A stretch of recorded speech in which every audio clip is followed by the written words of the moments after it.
Unmute untuన్నా. Yeah.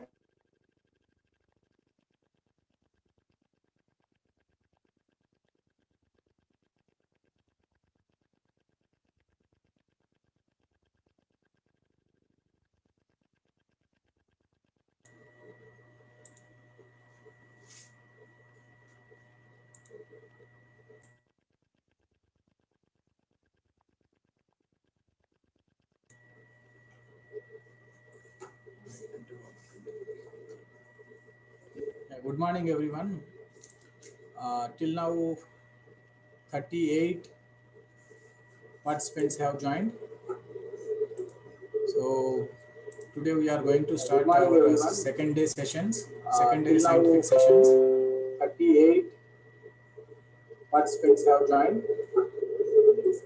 So today we are going to start our second day sessions, secondary scientific sessions.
Hello. Now, hope Venkat has joined the meeting. Yeah, I'm here. Yeah. Okay. Good morning, Venkat. Good morning, Venkat. Hello. Yeah, Good morning. Today we have Dr. Venkat with us from USA. So he will be speaking today. He will be speaking as a first speaker. And Professor Gopal Reddy sir, retired professor of Department of Microbiology, will be moderating the scientific sessions for today's Presentation. sessions content. And yeah, we are so grateful to Professor Gopal Reddy sir for his constant support and and help. He will be moderating today's talks. Thank you, Professor Gopal Reddy sir.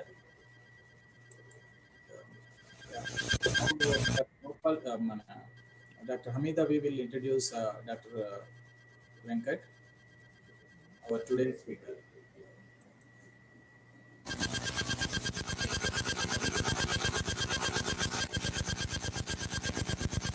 Good morning, one and all. So, welcome to the second day session.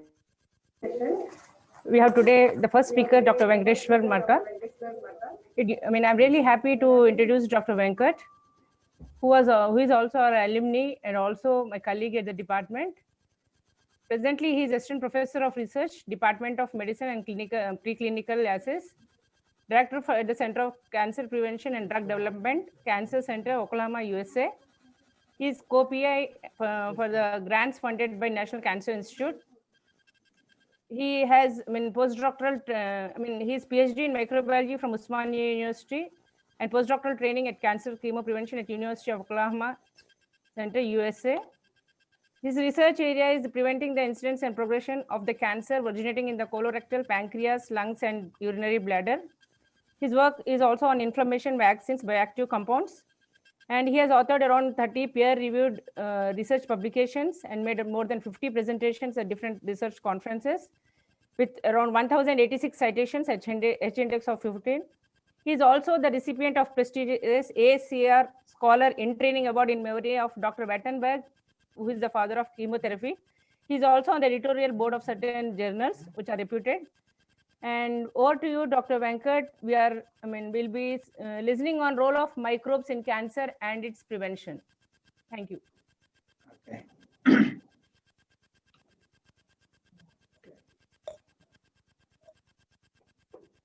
Just a few seconds. Let me exit the screen.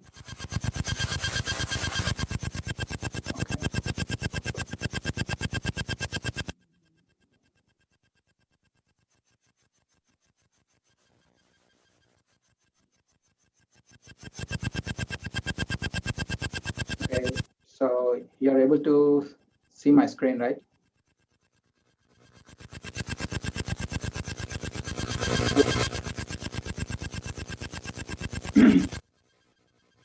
Hello?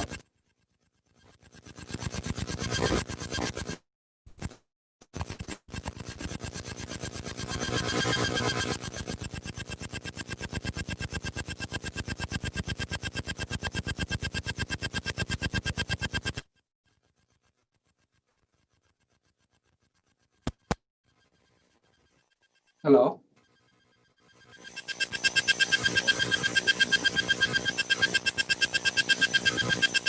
Okay, I'm hearing a lot of resound.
Okay.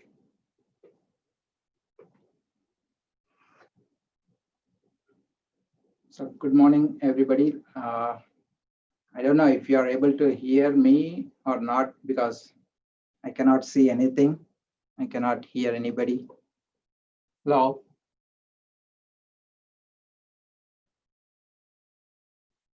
Hello?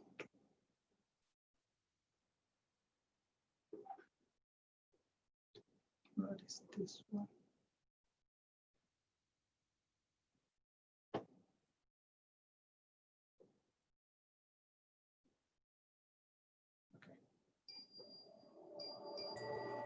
Yeah, go on, Venkat. We are Okay, able okay. to hear you. Okay, fine. Okay, okay. Okay. So thank you, Dr. Bhima, for giving me this opportunity. So the topic of my talk today is the role of microbes in cancer and its prevention. So this is just to remind everybody to keep their mics mute and their videos off because yesterday we had a lot of disturbance. So here what I'm trying to talk is that is in parallel with the kind of work what we are doing. My research focus here is on preventing certain cancers using some of the known drugs or some of the biologically active agents. So what we do is we, based on the knowledge what we have, that the cancer, it progresses in a stepwise manner, and there is this process takes a significant time. So whether using certain agents, we can stop this process of normal tissue being transformed into a tumor. That is our a focus, where we are trying to prevent this carcinogenesis process. So for the today's presentation, what I have done is we will only focus on how these microbes are going to focus are playing a role in the transformation of this normal tissue into the tumor, and how we can use this some of the microbes to prevent this process. So everybody already knows what is what microbes are, and we all also know that they are present everywhere. So even on our body, we have a huge number of these microbes that are naturally present on our body. So this collectively this entire flora is termed as microbiome. So on our body, when they are present, they are constantly interacting with the cells at that particular site, and that is the outcomes can be either beneficial or they can be harmful. So based on that information, we can take certain steps to retain these good microbes, and also take certain measures how to prevent these harmful bacteria from our body, so that we can have a healthy lifestyle. So how did we get all these bacteria in our system? So the first, there are several things what are actually shaping this microbiome, right from the time we are born. The way we are fed, what kind of choices we make in terms of food intake, what kind of environment we are living. All these factors play some role in the kind of bacteria that is present in our body. Most importantly, the other factor what most of us ignore is the usage of antibiotics.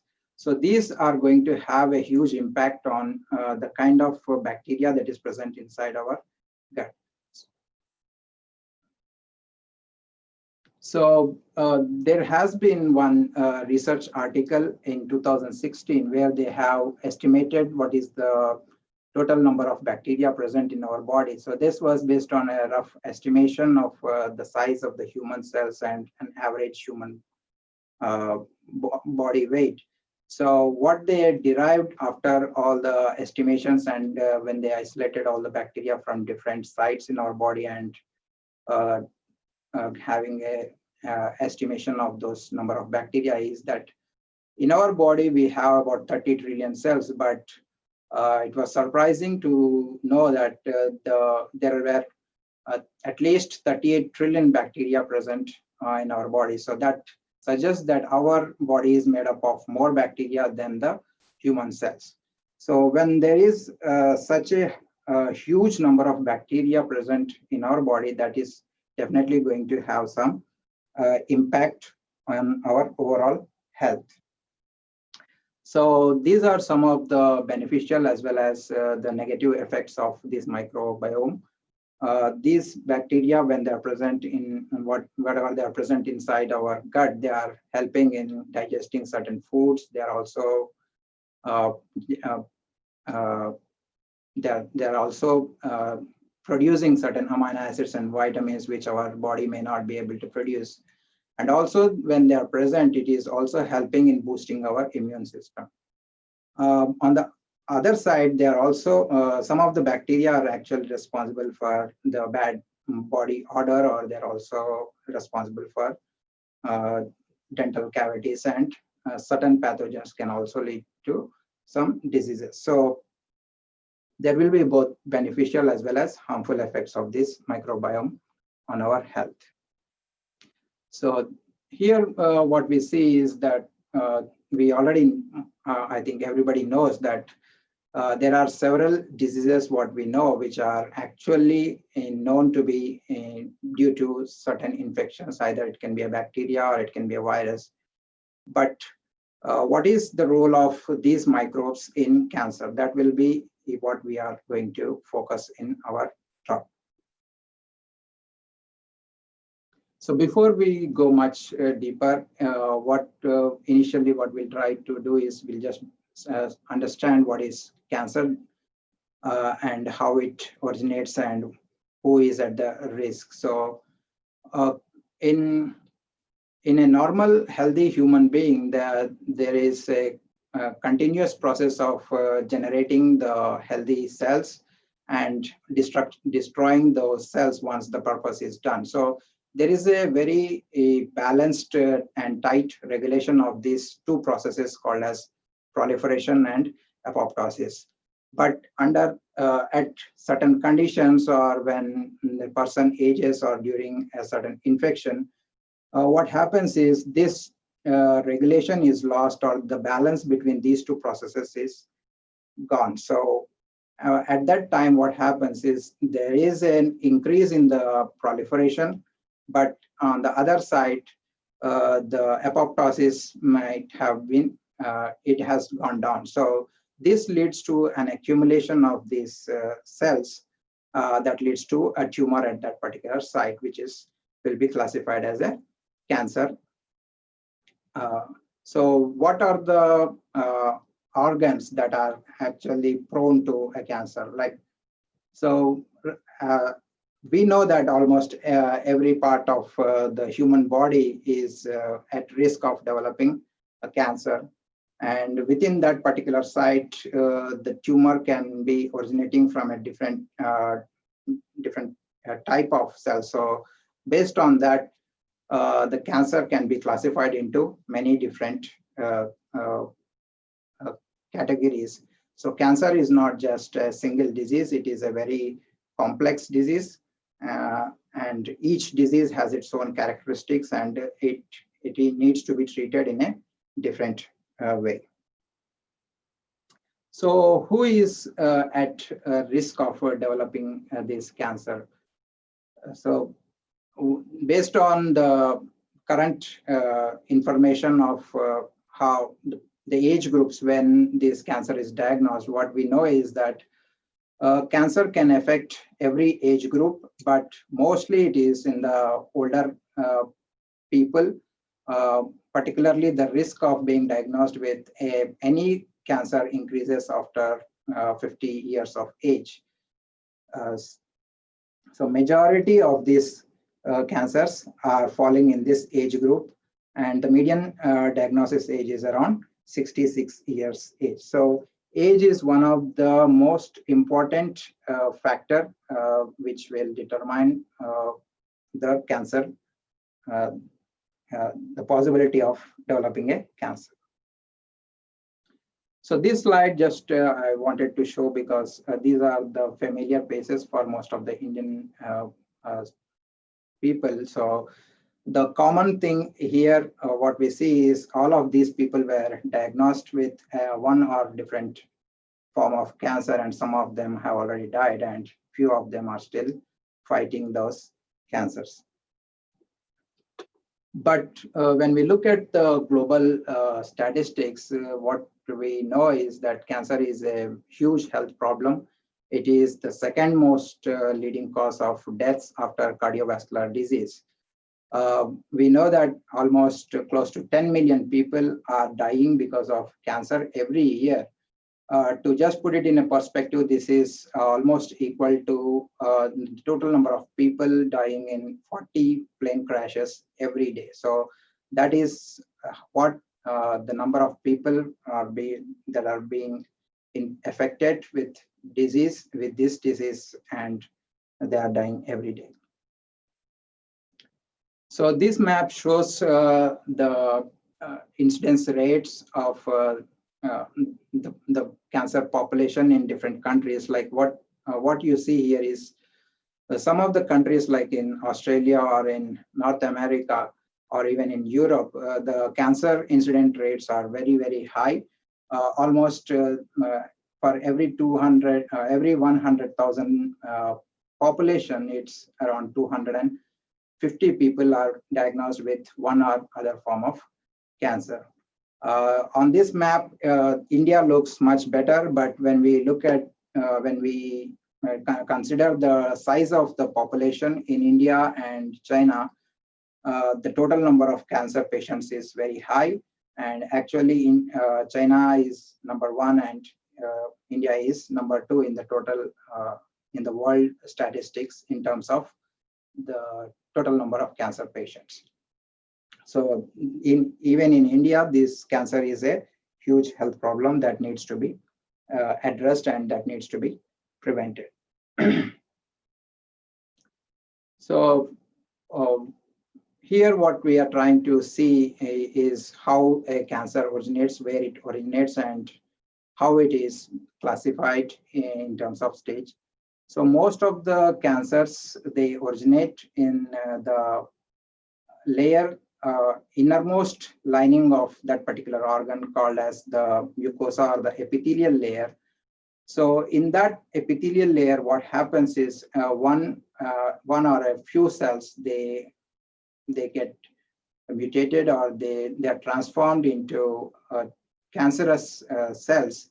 They start growing in a uncontrolled fashion, and the tumor size increases. So that will be the stage 0. But when the tumor grows in size, it starts invading the muscles, and then it also invades the nearby tissue, and then the tumor cells then they spread to other organs, distant organs, where it is called as metastasis. So what happens at this stage is the disease is much difficult to treat, and it also the survival of such patients is significantly reduced. So the chances of a person being to survive for a longer period and to get a good treatment is much higher if the cancer is detected at a very early stage.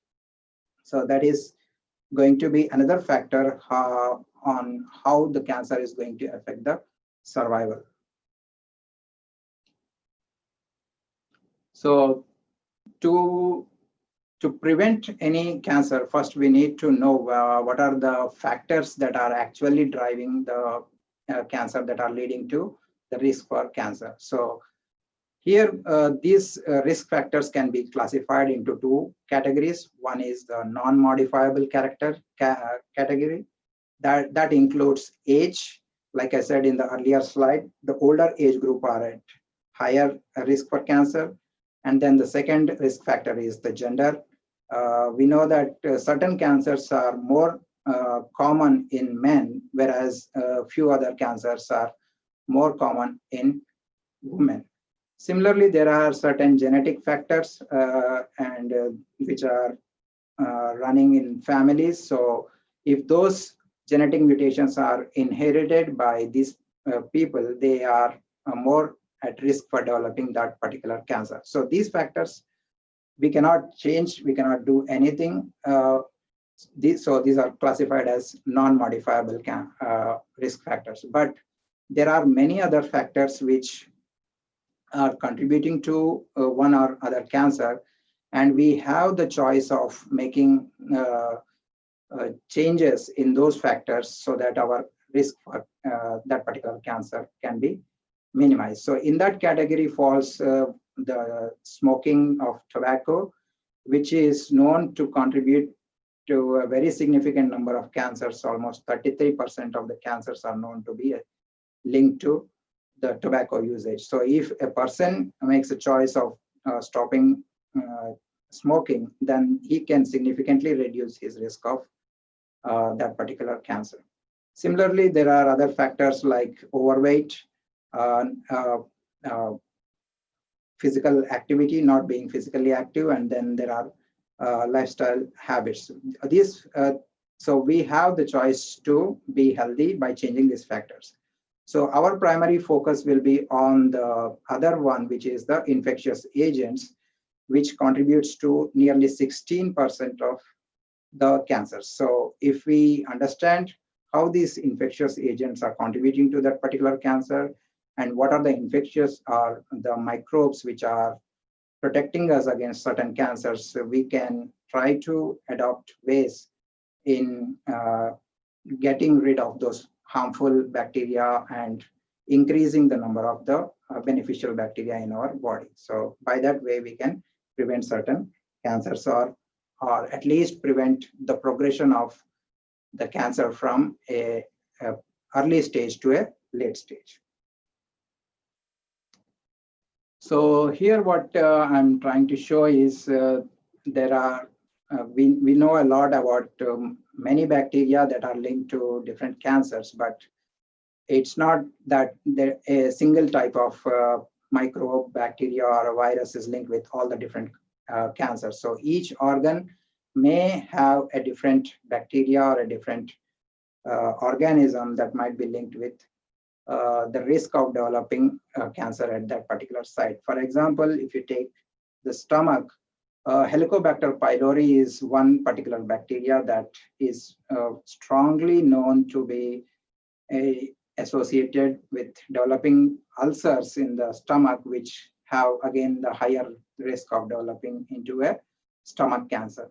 Similarly, if a person is infected with hepatitis B or hepatitis C, and if that virus is not eliminated from the body, then probably that has a very high risk of developing liver cancer. So similarly, for many other sites, there are different bacteria. For example, colon, there is a fusobacterium, and for HPV, for cervical, we know that there is a virus which is linked with that particular cancer.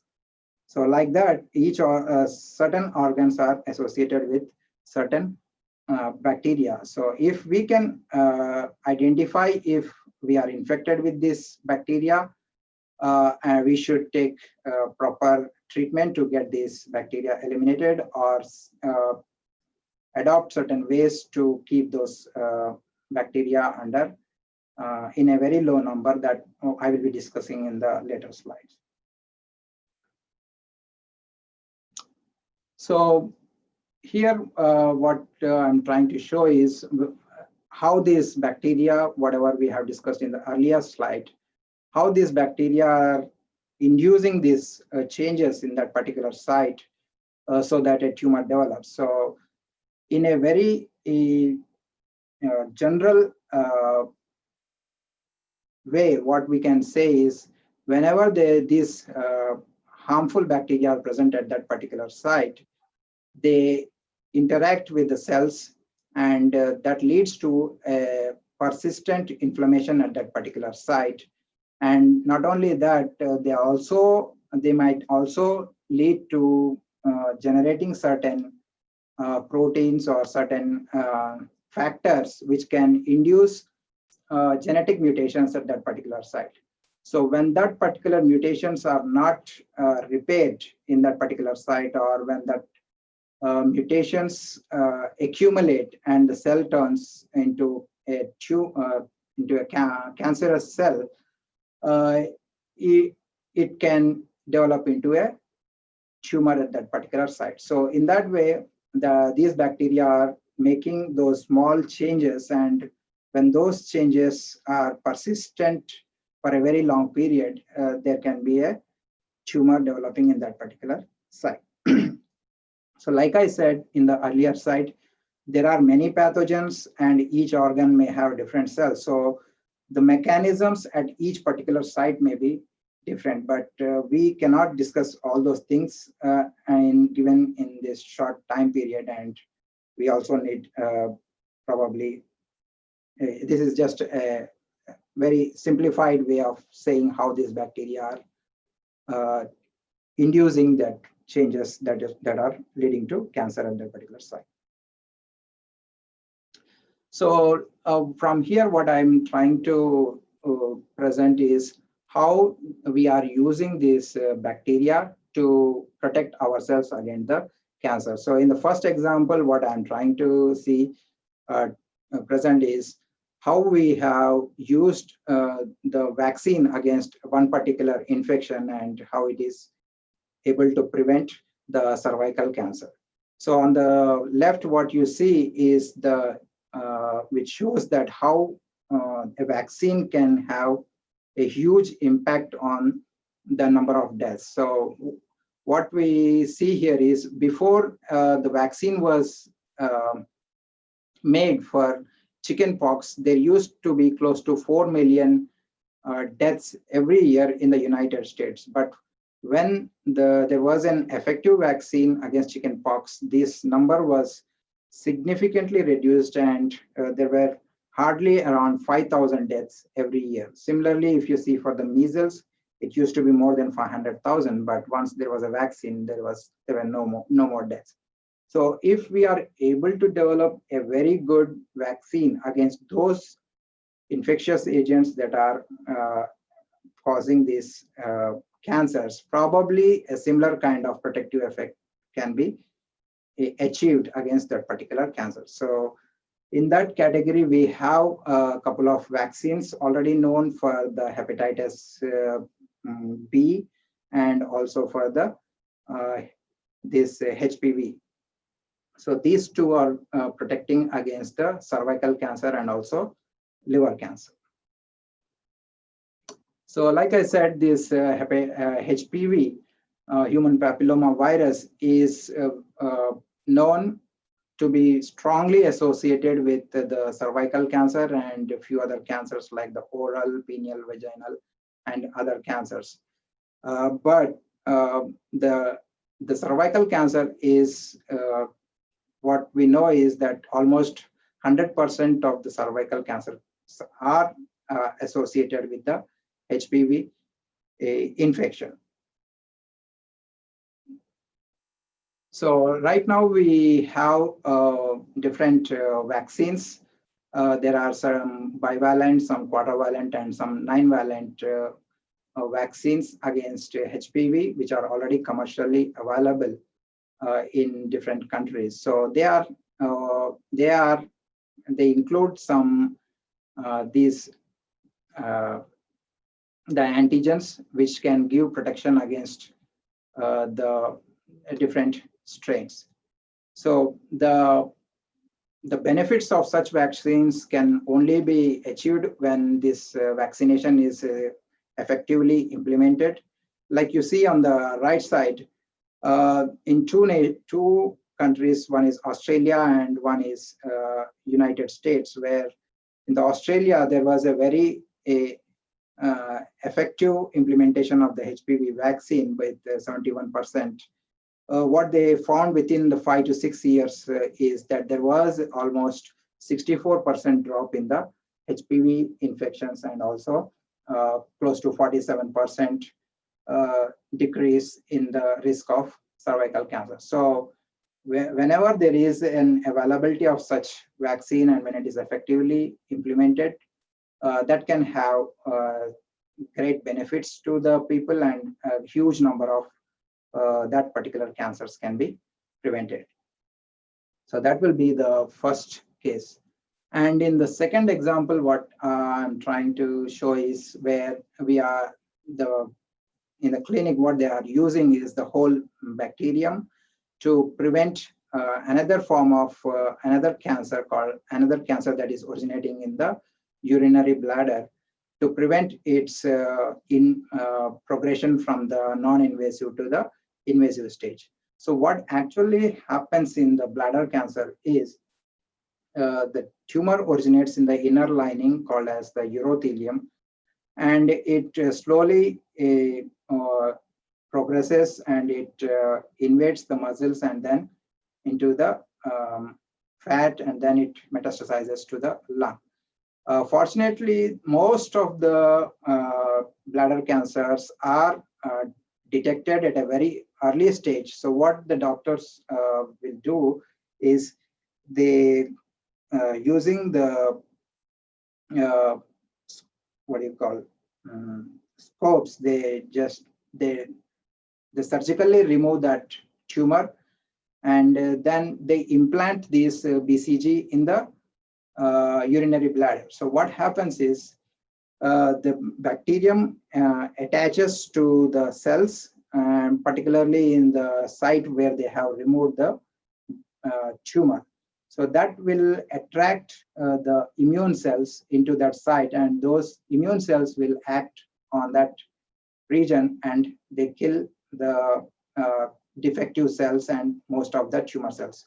So by that way, this tumor which is coming back every few years can be prevented. But most of the time what happens is this treatment is successful in the initial stages, but once after repeated BCG, this therapy fails and the patients will have to go to other actions. So this kind of approach gives some protection, and it prevents this bladder cancer to some extent. Then in the third example, what I'm trying to show is where we are using some of the beneficial bacteria to prevent the colon cancer. So what happens in the colon is also one site where there is a huge diversity of the bacteria.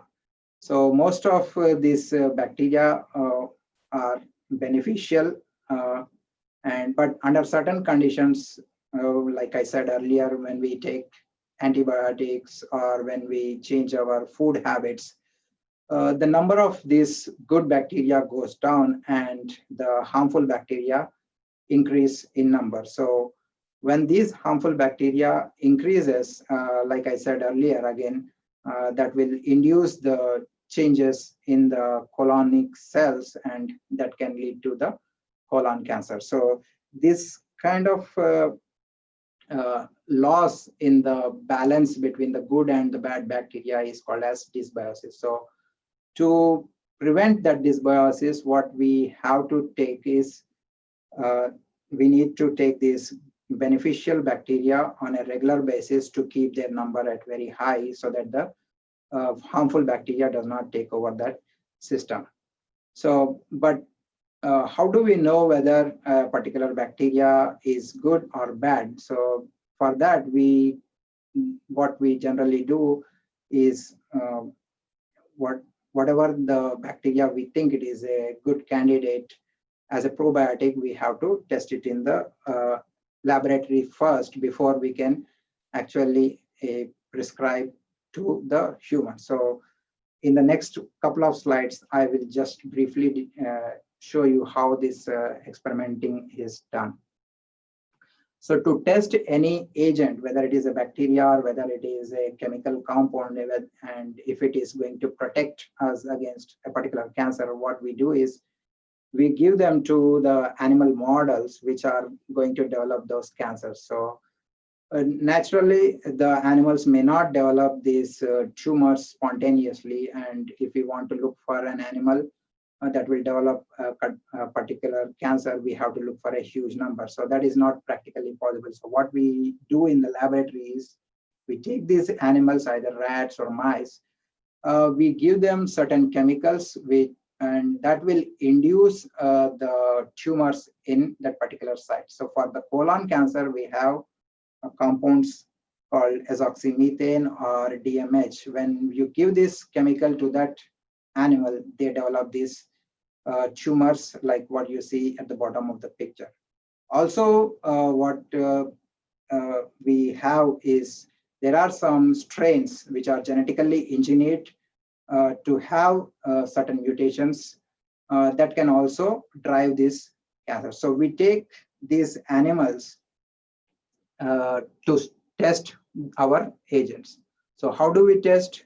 So we take these animals, we give them the carcinogen, and then we divide this entire group into two. So first, one half will not be given any treatment, or we don't give any of our test agent, but the other group we are going to give the that particular agent.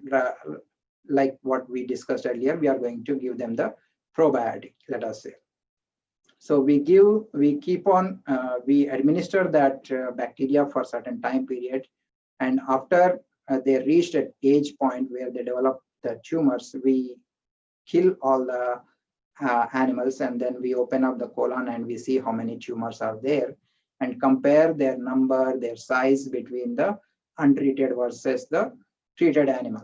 So if our agent, or if the test organism is a tumor, has some protective effect against that cancer, definitely we are going to see less number of tumors in the treated group. So like you see at the bottom of the picture, which is taken from that particular paper, they tested this mixture of these 3 bacterium, and what they see is, compared to the untreated group, the animals that were given this bacteria, they had significantly lower number of tumors.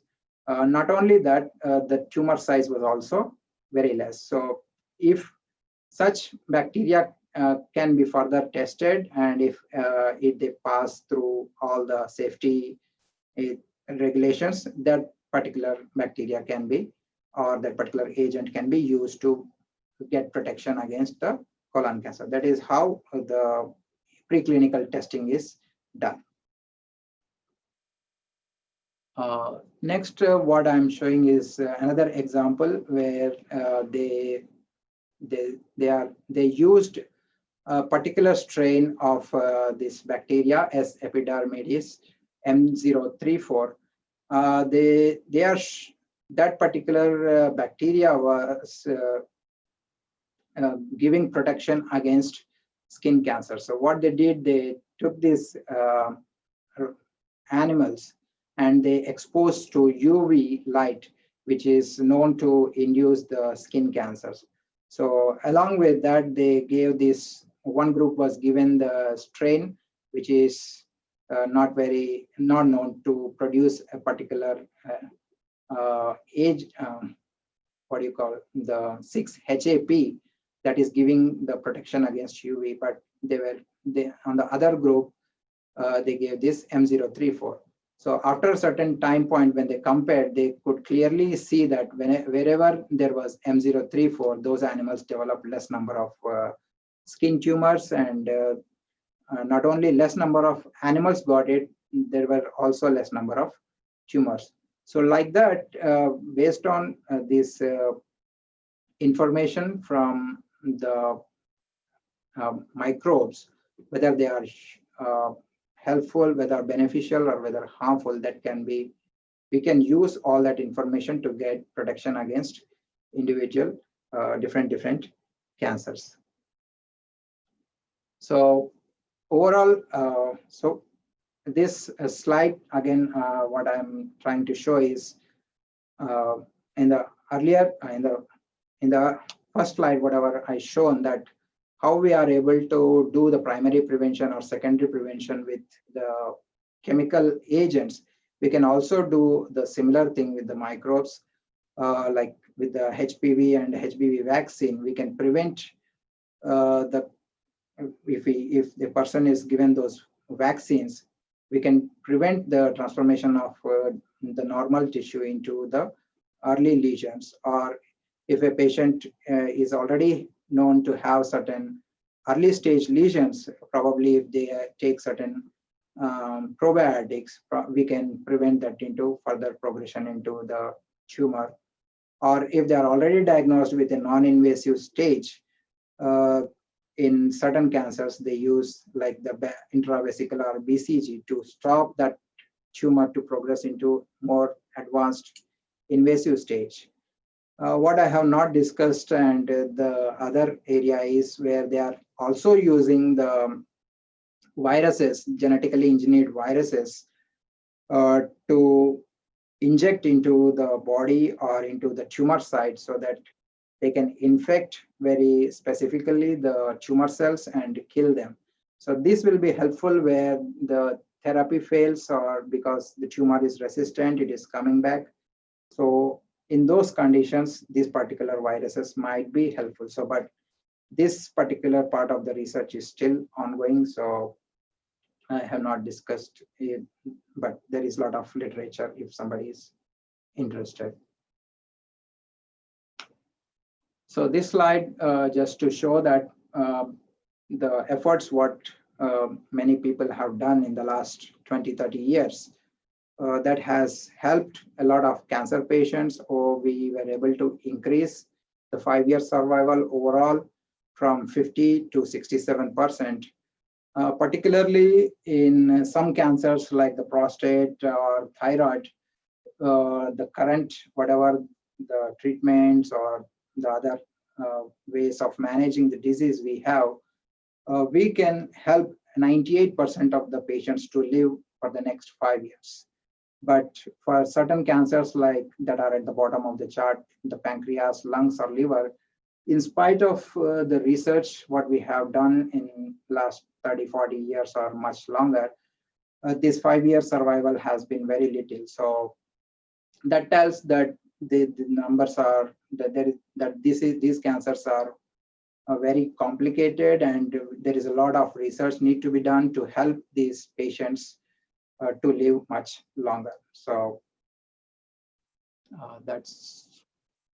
so in summary, what we have discussed is that the microflora is having a huge impact on the human health.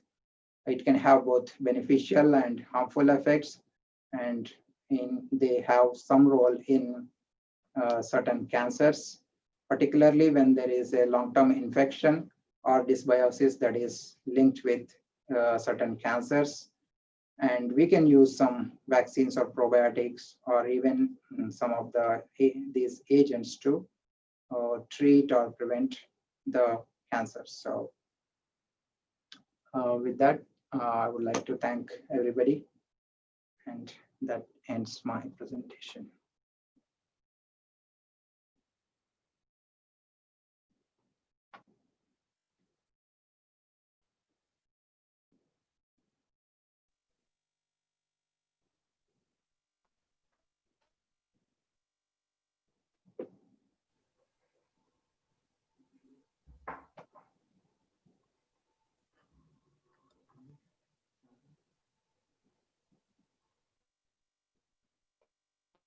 Hello.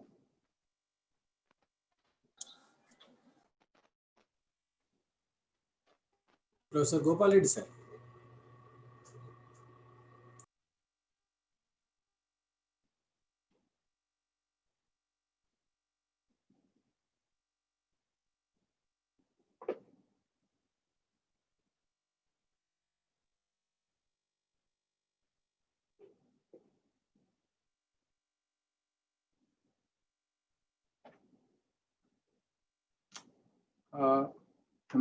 I'm unable to hear you, sir.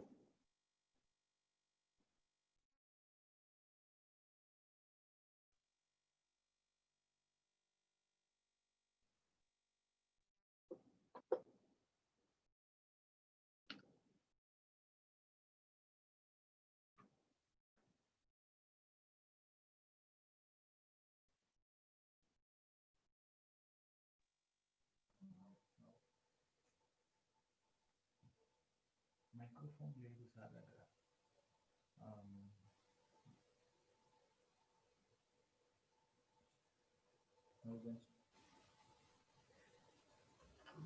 Gopal Reddy sir. Sir. కేటోన్ గిడిగిడితే వాయింగి తాత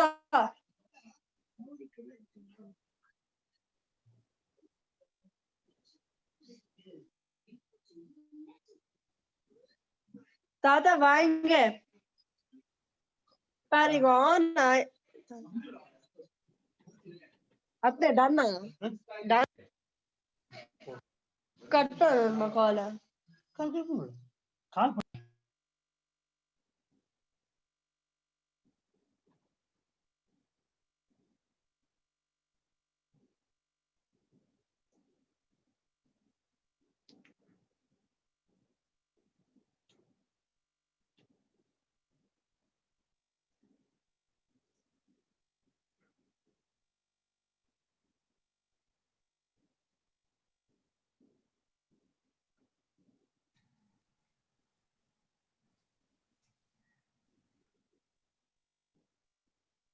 Okay, I don't see like anybody posting any questions, so I assume either it was, Venkat? yeah, Yeah, we are just waiting for Professor Gopal Reddy sir to speak. Just 2 minutes. There's some technical okay, problem. We are just calling sir. okay, okay.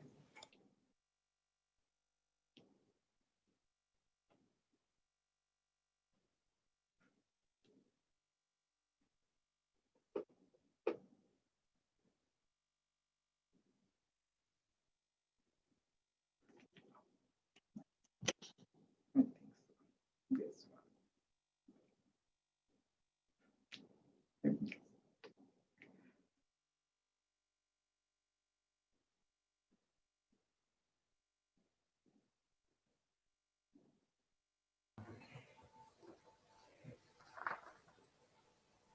Yeah. Thank, thank you, Venkat, for the wonderful and informative lecture, as you can see in the chat box also. Okay, So thank you. yeah, I mean, it's a motivating session for the young researchers actually. And now I feel it's the world of microbiome era, and also about not only the microbes cause disease, but they can also be used to prevent cancer. So it was really a wonderful lecture.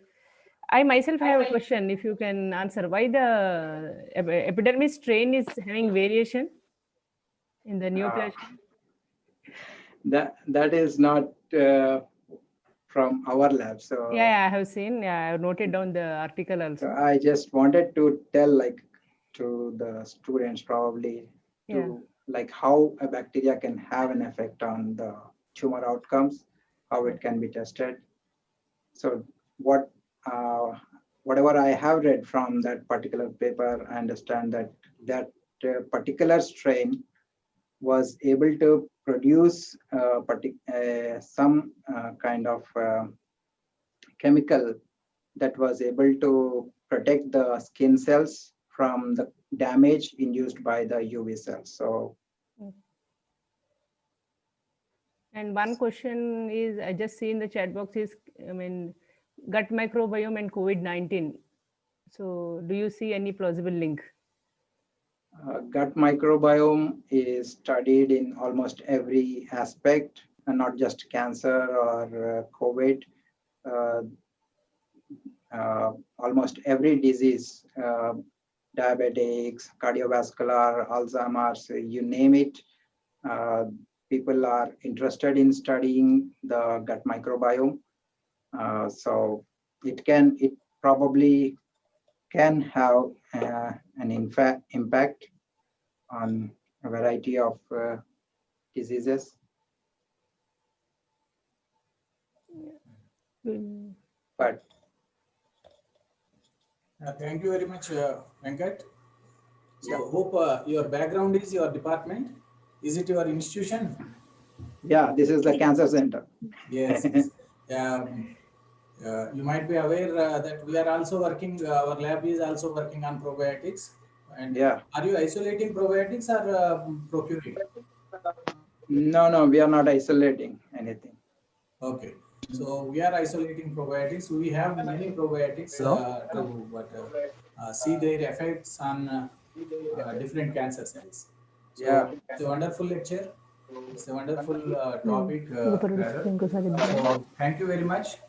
Thank you. Thank you. Yeah. I think Gopal Reddy sir is trying to say Gopal something. Reddy sir. But he is unable to speak. Yeah. He is unable to speak. His voice is not clear. So okay.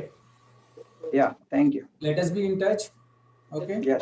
Sure. And thank you for staying till 12:30. I hope now it is 12:30.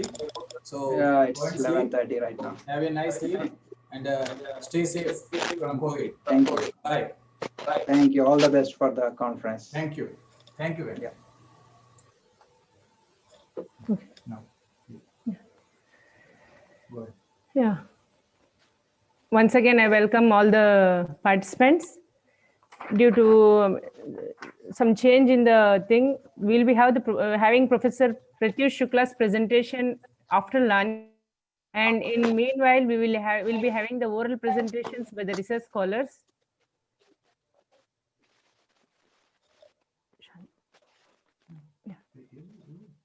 Yeah, we'll be. Yeah, Shanti ma'am will be inviting scholars, and will be. It's Miss Manasa, Miss Shirin, and Miss Bindu will be presenting their presentations right now, and yeah, 10 minutes, and the research scholars will be given a time of 10 minutes, and Professor Shukla's presentation will be having after lunch. Thank you, Shanti. Good morning, one and all. So now we will start oral presentation with Manasa. Manasa. Good morning, ma'am. Good morning, everyone. Ma'am, will you please give me access to screen, share screen?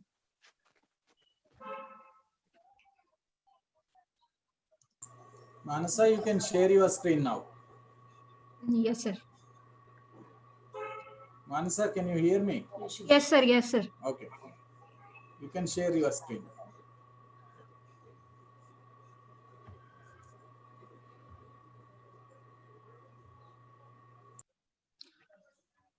Good morning, everyone. I'm Manasa, working under the supervision of Dr. Hamida B, Department of Microbiology, Osmania University.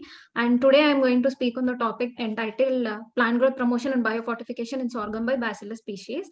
And before getting into the details, let us have a small... Manasa, only 10 minutes you have. Yes, sir. We'll have a small introduction on malnutrition. Malnutrition is nothing but a condition which arises in a person due to imbalance or deficient intake of nutrients. And causes of malnutrition usually include heavy drinking, inadequate food intake, imbalanced diet, poor access to healthcare, unhygienic environment. Impact of malnutrition include weight loss, less energy and immunity, so that the person is more prone to infections, reduced mobility, growth retardation, and anemia. And these malnutritious people who are living in developing countries usually rely on staple foods for their routine food intake, and they cannot afford to pharmaceutical supplements or diet diversification due to their poor condition. Therefore, biofortification is a strategy of improving nutritional quality of food crops through agronomic practices, conventional breeding, and genetic engineering approaches. Grain fortification is usually dependent on the soil health and mineral concentration in the soil, and farmers generally use mineral fertilizers for this purpose. Vast usage of these mineral fertilizers is going to cause altered soil pH, which is further leading to water pollution and bioleaching. Therefore, there is a need to use an alternative to these chemical mineral fertilizers, and microorganisms might be serving as a key solution for this complex issue. With this hypothesis, we have used plant growth promoting rhizobacteria, which usually reside on the roots near the root of plant, and have the ability to solubilize various minerals and drive various biogeochemical cycles, and marine bacteria, which have the wide adaptability to wide range of temperature and pH. In the current study, we are going to use rhizosphere isolate, marine isolate, and their consortia for sorghum plant growth promotion and biofortification. Coming to methodology, rhizosphere soil sample was collected from rhizosphere of medicinal plant Cocinium fenestratum, which is usually known as yellow vine, and marine water was collected from Kandikuppam Port, Tamil Nadu. 3 gram positive bacilli were isolated from rhizosphere soil of this Cocinium fenestratum, and 4 gram positive bacilli from this marine water. And all these 7 bacilli were screened for various plant growth promoting activities like production of indolestic acid, solubility of zinc and phosphate, production of ammonia, and production of various hydrolytic enzymes like protease, amylase, cellulase, and lipase, nitrate reduction, and beta-1,3-glucanase production. And among all the isolates, marine isolate KSRH13 and rhizosphere isolate RHPR20 were potent and performed well. And these 2 isolates were used for further studies. These are the images of various plant growth promoting activities exhibited by the isolates. And before using 2 different bacteria as a consortium, it is necessary that the bacteria should be compatible with each other. Therefore, the bacteria which assessed for their compatibility by streaking on a plate in such a way that both of them intersect with each other and observe for the zone of inhibition. Since there was no zone of inhibition between the 2 bacteria, it was known that both the bacteria were compatible, and then these bacteria were further used for greenhouse studies. Greenhouse studies of this present study were carried out in ICRISAT. Sorghum seeds of variety PVK 801 were obtained from Sorghum Breeding Center ICRISAT with a maturity time, which had a maturity time of 110 days. Prior to sowing, seeds were surface sterilized with Clorax and ethanol, and then bacterized with the respective cultures. An untreated control was also maintained as in the experiment. For all these treatments, 12 replications were carried out, and out of which 3 were harvested after 30 days after sowing, and 3 after 60 days, and 6 were harvested at complete growth. And once the complete growth was attained, the grains were obtained, and then after final harvest, these were dried and powdered, and micronutrient content was analyzed by ICP OES. And coming to the effect of treatments on sorghum growth after 30 days, the highest plant height was observed by the plants treated with RHPR 20, and leaf area was around 23.7% increase over the control when in the plants treated with RHPR 20. Root weight was highest in case of plants treated with the marine isolate KSRH 13, and shoot weight and leaf weight were highest in case of plants treated with the consortia. There was not much variation in the number of leaves. As we can see, it was only 6 in control and 7 in the treated plants, and only in marine plant there were 6 leaves. Coming to the effect of treatments on sorghum growth after 60 days after sowing, and it was consortium treatment plants which exhibited highest leaf weight, leaf shoot weight, and plant height. Highest root weight was obtained from the plants treated with the marine isolate KSRH 13, and maximum leaf area was found to be in the plants treated with rhizosphere isolate RHPR 20. And coming to the effect of treatments on sorghum growth at final harvest, unlike the previous harvesting days, there was the highest yield from plants obtained from consortium treatment, where both marine and rhizosphere isolates were used.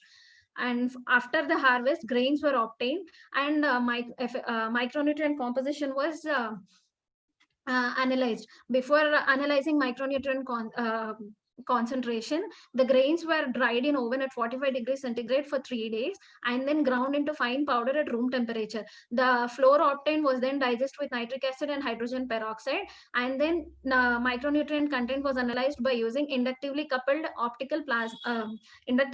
plasma optical emission spectroscopy by running against known standards. Results revealed that iron biofortification was highest in the plant grains obtained from the plants treated with consortium, followed by rhizosphere isolate RHPR 20, and then marine isolate KSRH 13. Zinc and copper content were found higher in plants treated with KSRH 13, a marine isolate, and manganese was found to be highest in plants treated with RHPR 20.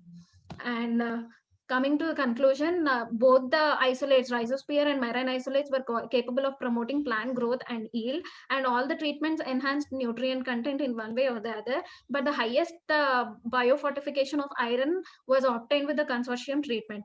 And if these treatments can be amended with these cultures can be amended with the carriers, they can be used as biofertilizers, and field studies can be carried out in order to get further conclusions. Thank you, sir. Thank you, everyone.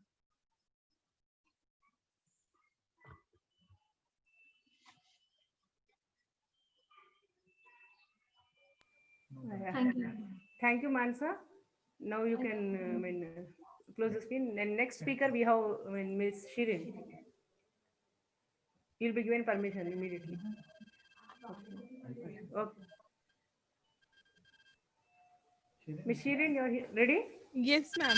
Yeah, you have to take only 10 minutes because we have next speaker, Dr. Ranjit, waiting, and we have to sharply start Shar's presentation. Yes, ma'am. Yeah, make sure for the time limit. Ma'am, do I have access to this screen? Yeah, you already have access. Okay.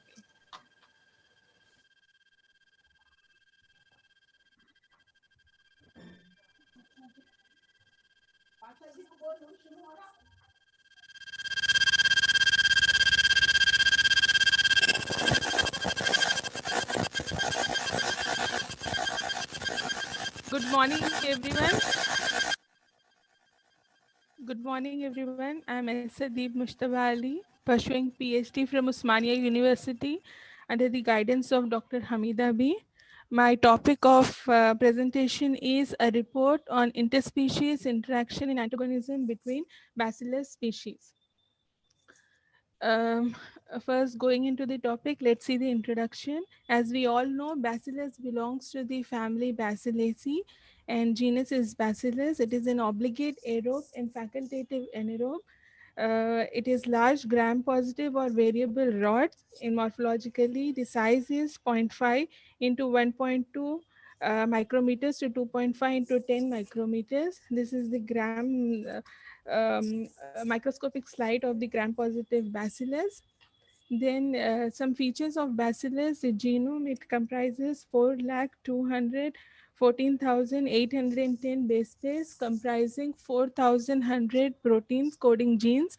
A large proportion is devoted to utilization of variety of carbon sources and synthesis of secondary metabolites.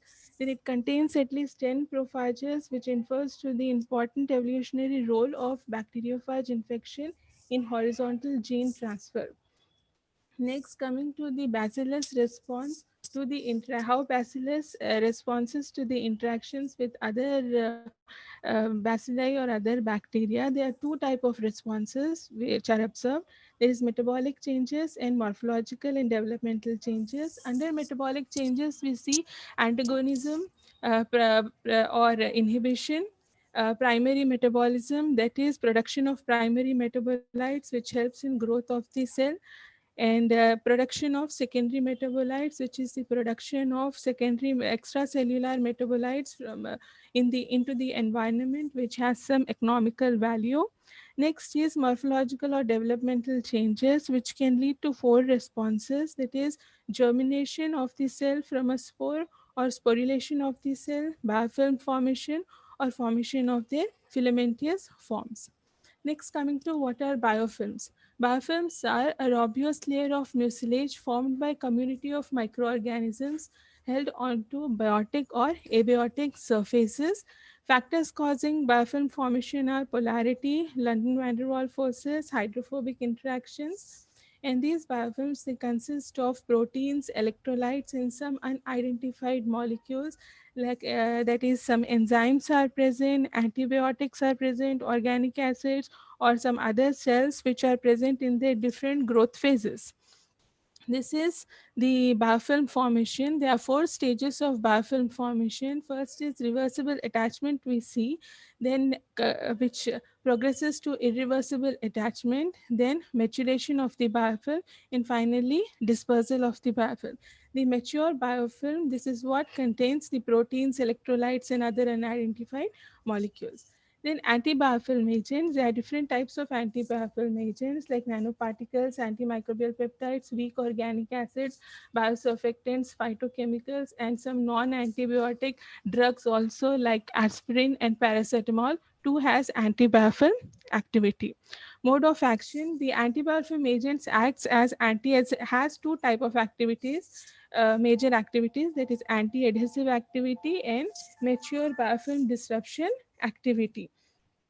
Uh, the biofilms causes nosocomial infections like wound infections and medical device associated infections. Next is how these biofilms are becoming resistant to the antimicrobial agents. These are several mechanisms like due to quantum sensing mechanisms, presence of QS molecules, heterogeneous growth rate and metabolism, stress responses, capsule, genetic adaptation, membrane structures, presence of persister cells, efflux pumps, and physiological habitats like temperature, moisture, aeration, nutrients, mineral salts, etc., and enzymes. Because of all these things, a mature biofilm shows resistance to antimicrobial agents. That is the reason it is very difficult to eradicate biofilms. Clinical significance. Shirin, you have only 5 minutes. Clinical significance of biofilms are they are antimicrobial endurance, modulates immune responses, acute and chronic infections, formation of stubborn and infectious matrix on medical devices like catheters, etc. Coming to the work done, I have worked, and in this study, I have worked with these three strains. One is of rhizosphere origin, Bacillus aeroliquefaciens, and two of marine origin, that is subtilis and valisensis. And these are the different clinical pathogens which I have worked with.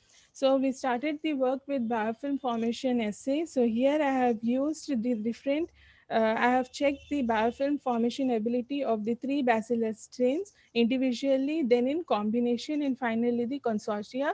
Here you can see in this graph that wherever BS is present, there the biofilm formation is reduced. Then next we have done co-culture studies. So here also in co-culture studies, I have worked with nutrient agar, amended nutrient agar, PDA and amendment of PDA. Reason for using glucose is glucose supports the biofilm formation and MgSO4 inhibits formation of biofilm. So that is how I have studied individually, in combination, and then the consortia.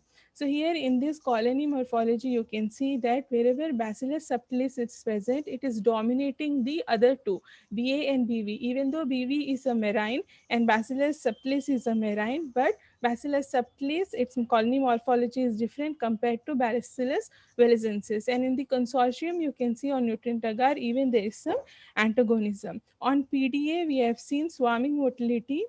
So when we study co-culturing studies, we observe, look for 3 aspects. That is, one is contact between the interspecies, engulfment is there. So here you can see contact, and for my strains, we have not observed any engulfment. Then next is I have done this dual culture method. So here this is BA, BS and BV. Here also again BS is inhibiting. So, and then dual culture method along with the Rhizoctonia solani. This is BA, BS, BV, and all the 3 of them. This is the close-up image wherein we can see all the 3 BV and BA showing inhibition, whereas BS is having no activity against Rhizoctonia solani.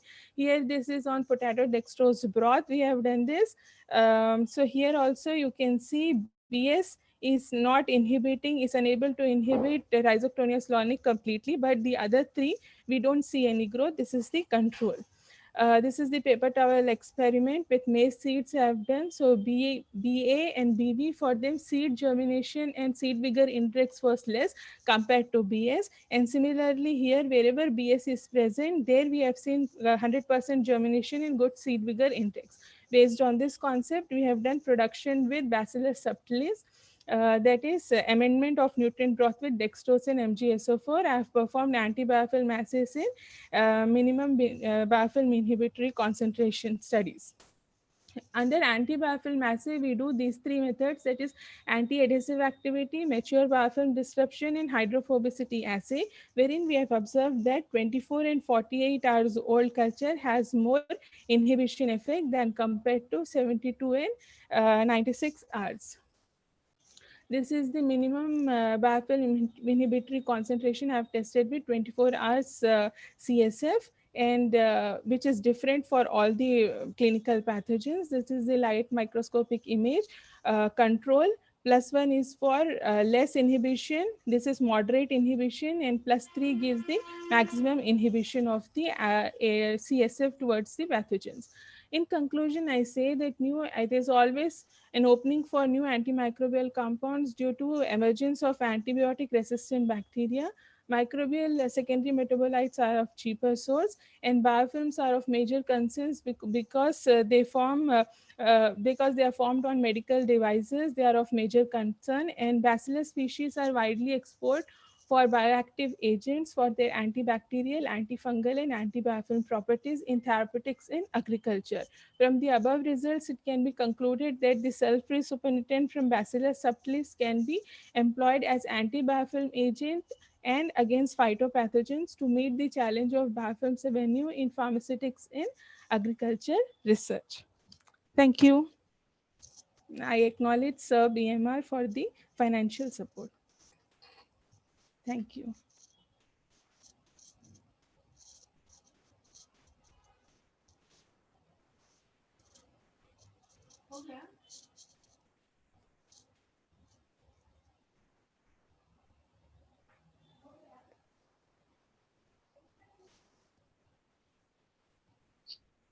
Shri, you have finished your time. Yes, ma'am.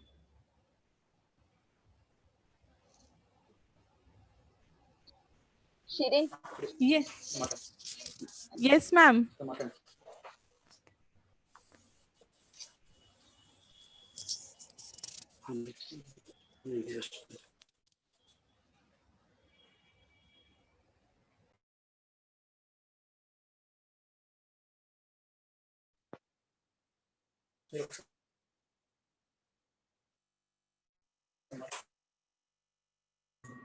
Bindu, are you there?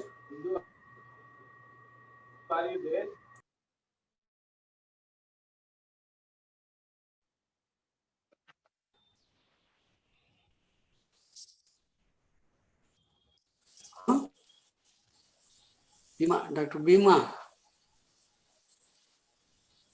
are you able to hear me? Yeah, now it is okay, sir. Now you are audible. are you ready?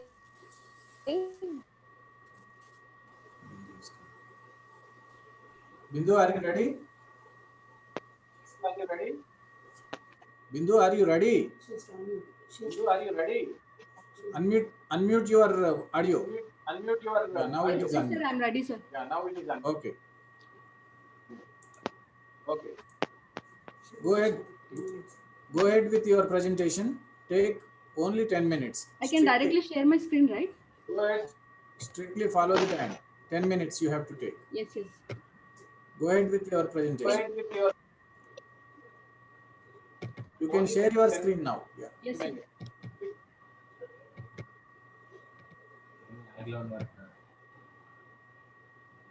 Good morning, everyone. Myself, Bindu, working under the supervision of Dr. B. Bhima, and my topic is evaluating the potency of statistical optimization on xylanase production by Penicillium purpura genome using pretreated concorp and quantitative intensification by the application of ultrasound.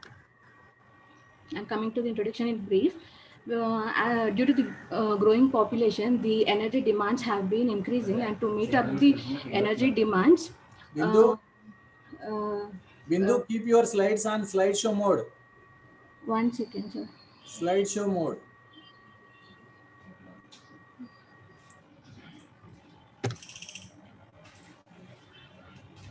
Yes. So with the increasing growing population, the energy demands have also been increased. So in order to meet up the energy demands, fossil fuel reserves have been utilizing, but due to the greenhouse effects and the depletion of fossil fuels, the price of the crude oil has also been increased. So to solve these problems, the research has been shifted to utilize the various agro waste. It may be stalks, leaves, etc. So from among various agro waste, we have used selected corn cobs as the source of carbon for the production of xylanase enzyme.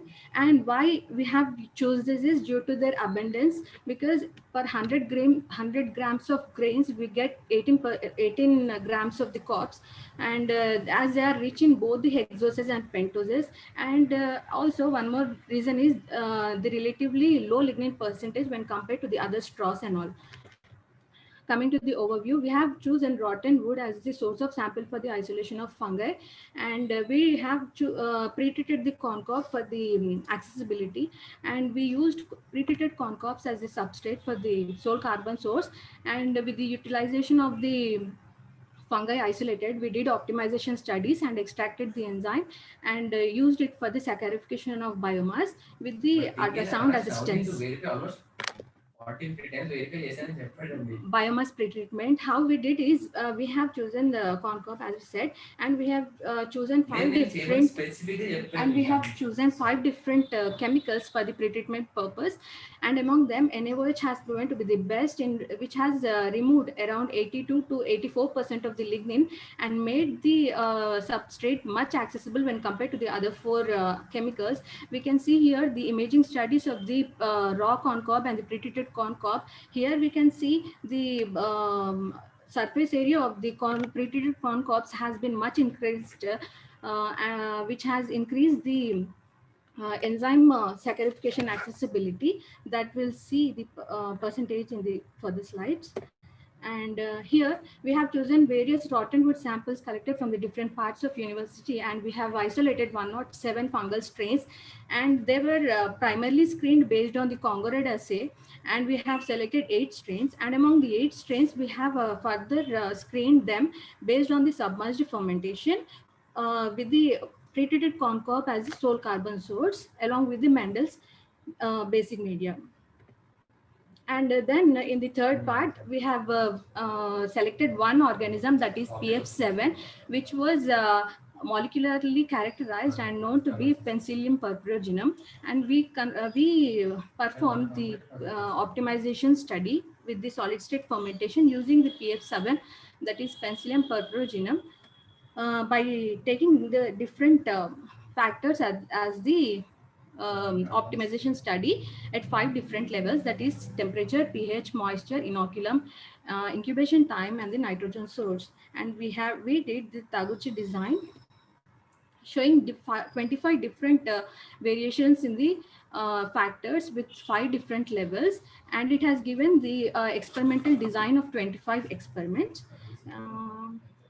Coming to the optimization results, the temperature at 40 degrees centigrade, pH 3, size of inoculum 1.2 into 10 power of 8, and moisture 70%, peptone 0.8, and with the incubation time of 5 days, which has resulted in the 1060 units per gram, units of xylanase per gram dry substrate of the corn cob. And when we did the enzyme production studies with the unoptimized parameters, it resulted in 247.23%, which was 65.72% more when compared to the unoptimized studies, suggesting the significance of the optimization study in the production of xylanase.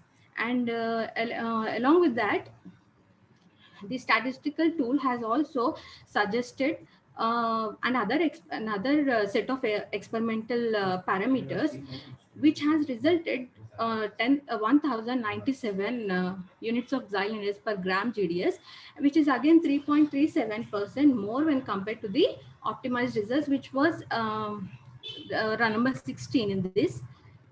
So the experiment has the results, the yield has further increased to 3.37%. And coming to the factors, what are the we have already told you, we have taken 6 factors at 5 levels, and we did the impact study on the impact of factors, like how much impact has each factor has shown on the final yield. And in that, what we found is temperature has shown 73% of the impact on the overall xylanase production, whereas minimum impact was shown by the inoculum, and peptone has concentration, that is nitrogen source, has shown 7%, pH 9%, moisture 7%, and incubation time 5%. This result suggests that the organism, that is PF7, Penicillium purpureginum, has been noted as the robust organism to work under various wide conditions without being much significantly affected, even though the factors and the levels have been changed, until and unless the temperature is being maintained optimized. Here we can see on the screen, like temperature, when we shifted from the level 4 to level 5, the yield has decreased to 8012 to 80 units per gram. That is, the significant drop of the enzyme production has been noticed with the temperature. And with the other parameters, there was no much difference in the even the level of the parameter has been changed. And coming to the saccharification purpose, the produced enzyme was applied for the saccharification of the pretreated corn cobs, and which resulted in, we have optimized the studies here by taking different units of the enzyme starting from the 1000 to 3000 units, and at 2000 units and at 48 hours of reaction time, 58.8% of saccharification was noticed, with the production of 183.42 mg per gram xylose release in the 48 hours of reaction time. And along with the xylose, it also produced 73 grams of glucose and total 298.32 mg per gram of total sugars, suggesting that the crude enzyme was contained with the xylases, cellulases, and the other enzymes, which resulted in the production of various sugars which are present in the pretreated corn cobs. And whereas the saccharification was also performed by taking the raw corn cob, and which resulted in 41.32 mg per gram xylose in 48 hours of reaction time, which was significantly low when compared to the pre-treated corn cob, suggesting the impact and the importance of pre-treatment in the utilization of the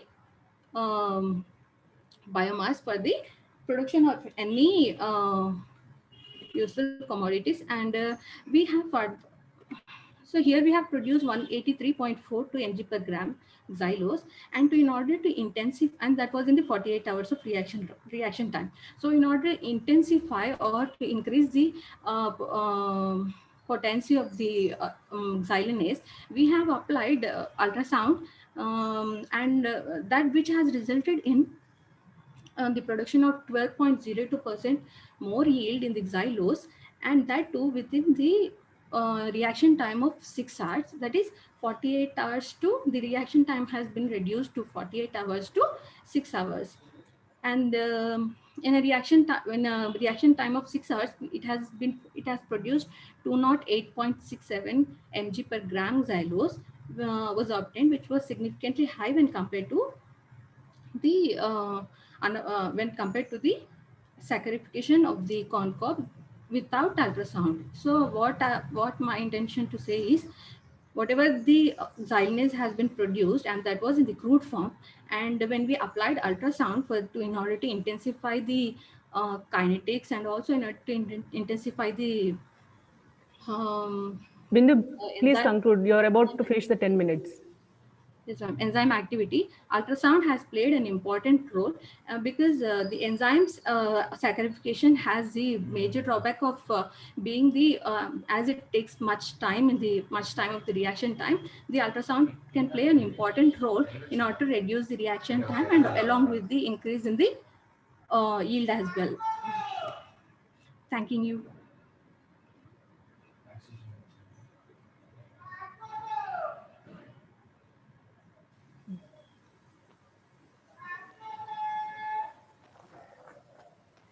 Any queries, ma'am?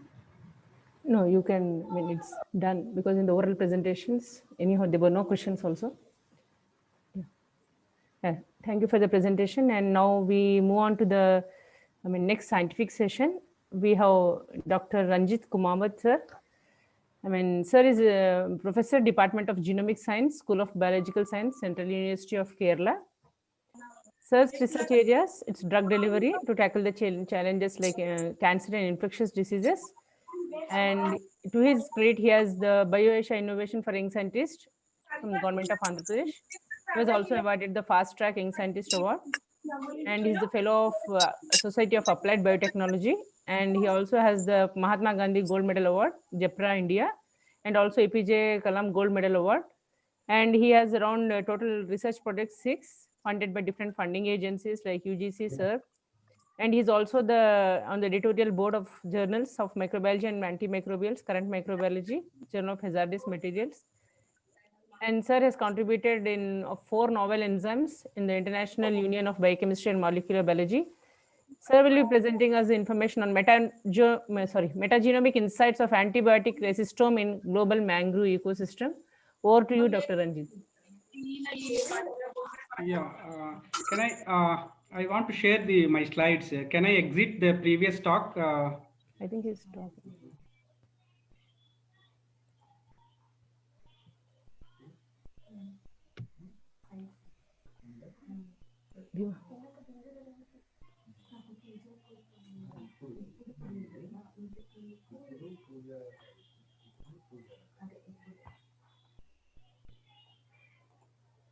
Audible?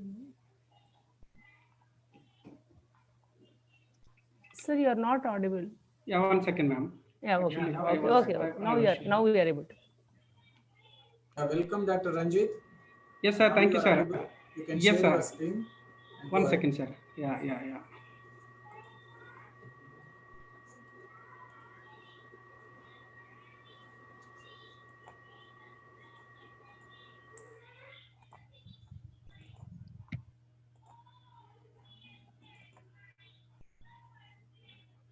whether my slides is visible.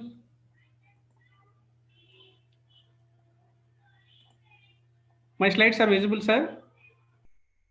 Yes, yes. Okay. Now they are visible. Now Yes, your sir. Yes, slide sir. is visible. Okay, sir. Thank you so much. You can go ahead So, with your presentation now. yes, sir. So thank you very much for giving me an opportunity to give a talk on my metagenomic insights of antibiotic resistance in global mangrove ecosystem. Before that, I would like to thank Professor Bhima to given me a good opportunity to present in the international e-conference, and my dear colleagues and participants. So very good morning to all of you. So actually, as the conference gives is a kind of the biotechnological and therapeutics application. Since yesterday, we were like hearing very nice talks and very eminent the relevant topics. And even the morning, which I have heard, the Venkat has given very nice cancer, the microbes, various involvement and how they are going to be target for this. And moreover, this is a kind of environmental based the samples which they can discuss, because I have certain things to need to be kept for this a kind of a sample spots or something which we are very much aware about mangrove. And actually, you know very well, the mangroves are a saline tolerant, and that is a huge forest that they are found in kind of a interface between the land and seas. So this growth, whatever these plants is grow preferred, or a kind of a humid and a warm area, which they can found mostly in the tropical and subtropical part of various global level, global map. What we I gonna to make it. So where I wanted to focus here, and the mangrove, whatever the the samples which we are metagenomic assessment of antibiotic resistant genes and their diversity, and how they are related to the abundance in global mangrove sediments. And moreover, so I would like to focus these antibiotic resistance genes while comparing with the ocean and terrestrial ecosystem, along with the forest ecosystem or soil sediments, which I can say.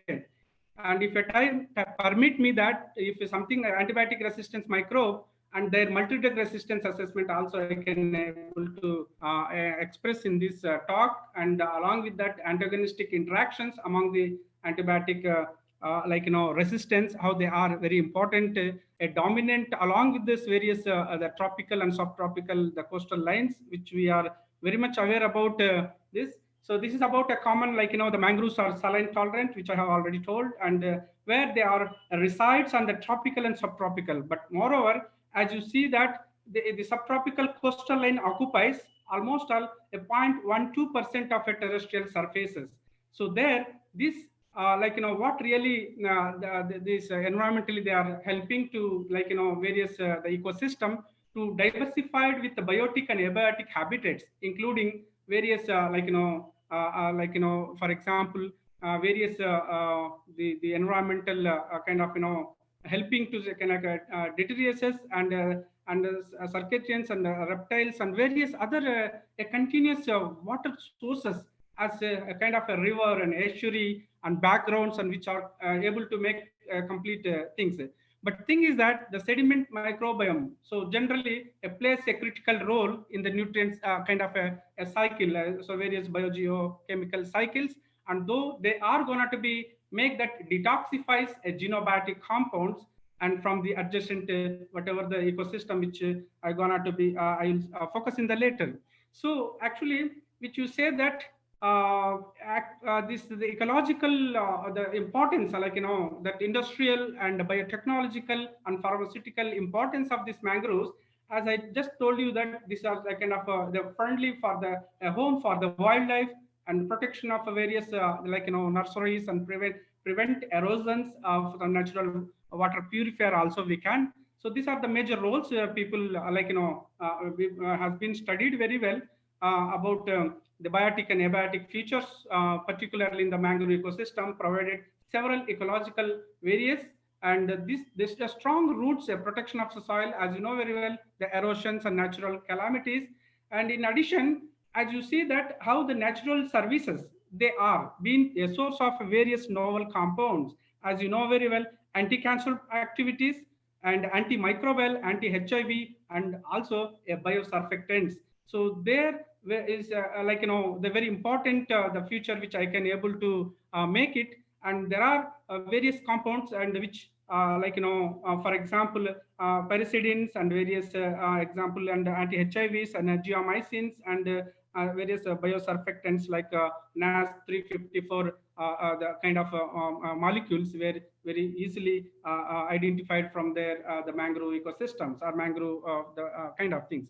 But if you think about how really the significant of these sediments, how then the particularly in the microbiota or something. So if you see over here, so how the mangrove sediments are going to be have kind of a regular tidal variations bring about a changes of a pH and a kind of salinity and temperature where it can be very much involved. The river outcome, their connection with a deposit of organic nutrients, those who are if you talk about and such antibiotic kind of the natures where the decompositions, where such in action of microbial communities, the source and enrichment of these microbial communities. Hence, these microbial communities of this the backbone of this mangrove ecosystem where very much kind of sustenances, and in addition they can act as a kind of a rich microbial community can also tapped where the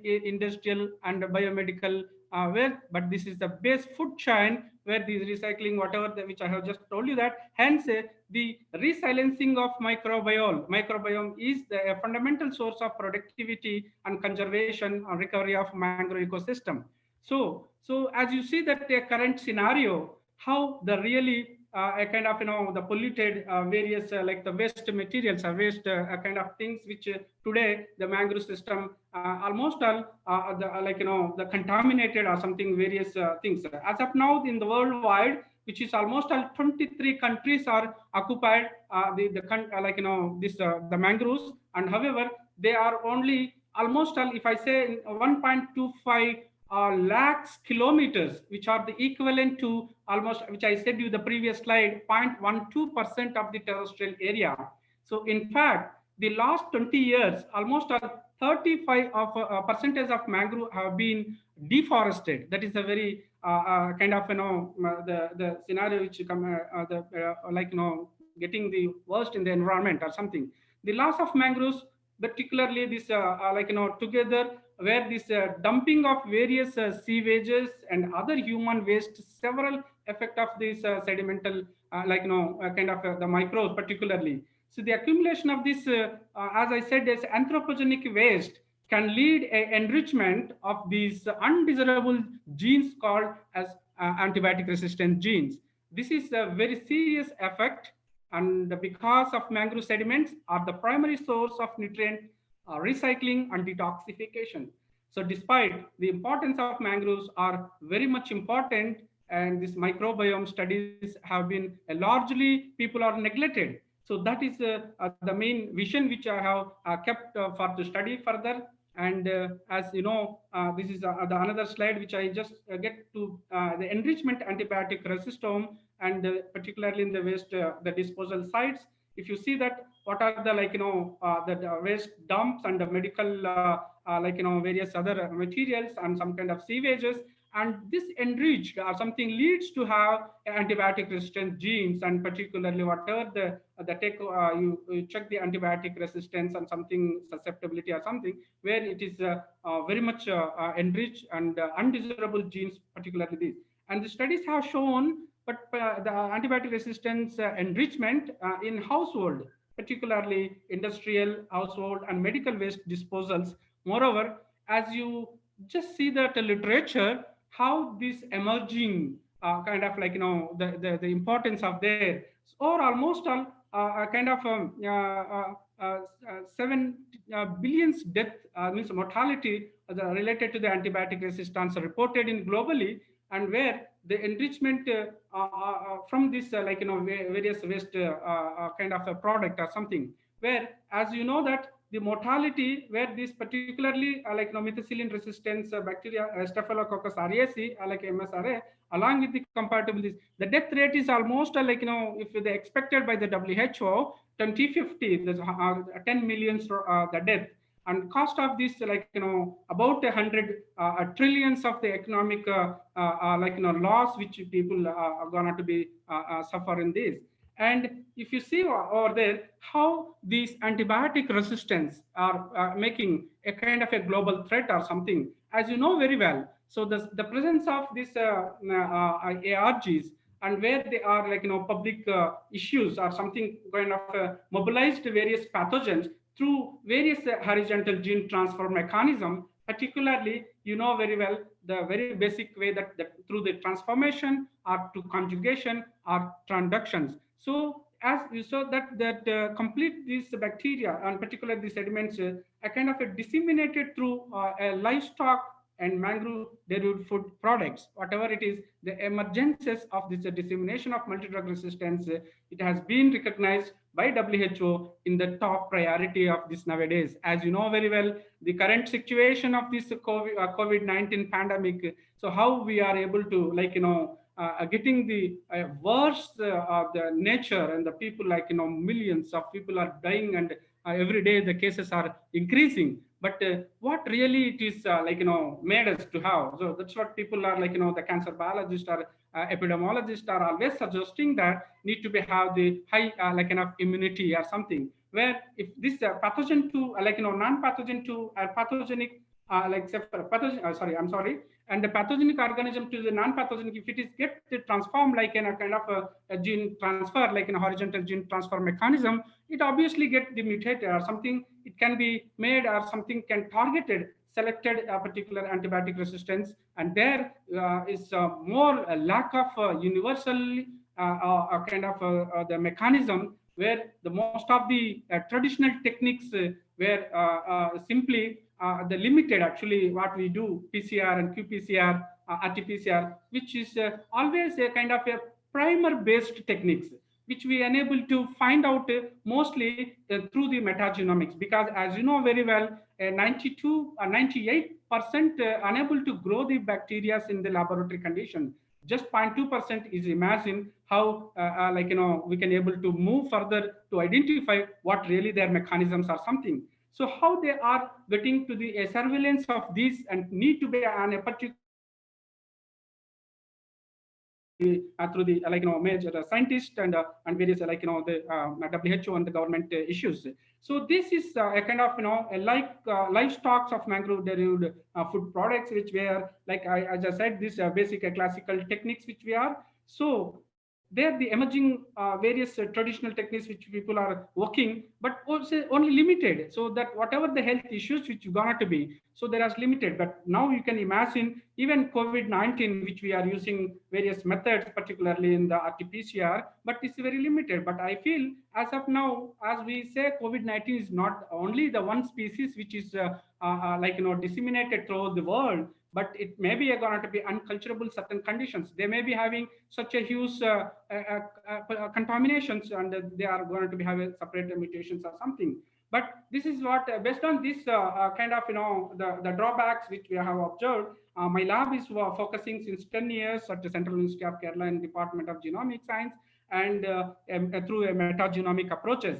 So as you know that the metagenomic approach has been widely used various other systems, particularly human microbiome project and other large scale studies which kind of the kind of terra oceans and terra genome and various other things. And particularly there are only few kind of the studies which have focused in mangrove ecosystem are important, but this consistent only 11% of range of mangroves are across the global. But this is all traditional work which have been worked by the scientists. As you know very well, what really the whole metagenomics can reveal such kind of things, and there are various the methods are particularly metabarcoding and the whole metagenomics. As you know, metabarcoding means 16s metagenome sequences is very much every the laboratories are working throughout the world. However, the whole metagenomics are very much neglected to this mangrove environment. And so these are the two approaches where very much known, and using this NGS platform and various computational or annotational system, which I am going to be speak about. So basically, as you know, that the microbial communities and various how they are concentratedly mainly focused. There are two countries in the whole globe, generally the South America and China. They are very much focused in the whole metagenome have been performed. And there are other countries where the mangroves are a little more in that Brazil and Saudi Arabia and Malaysia and China.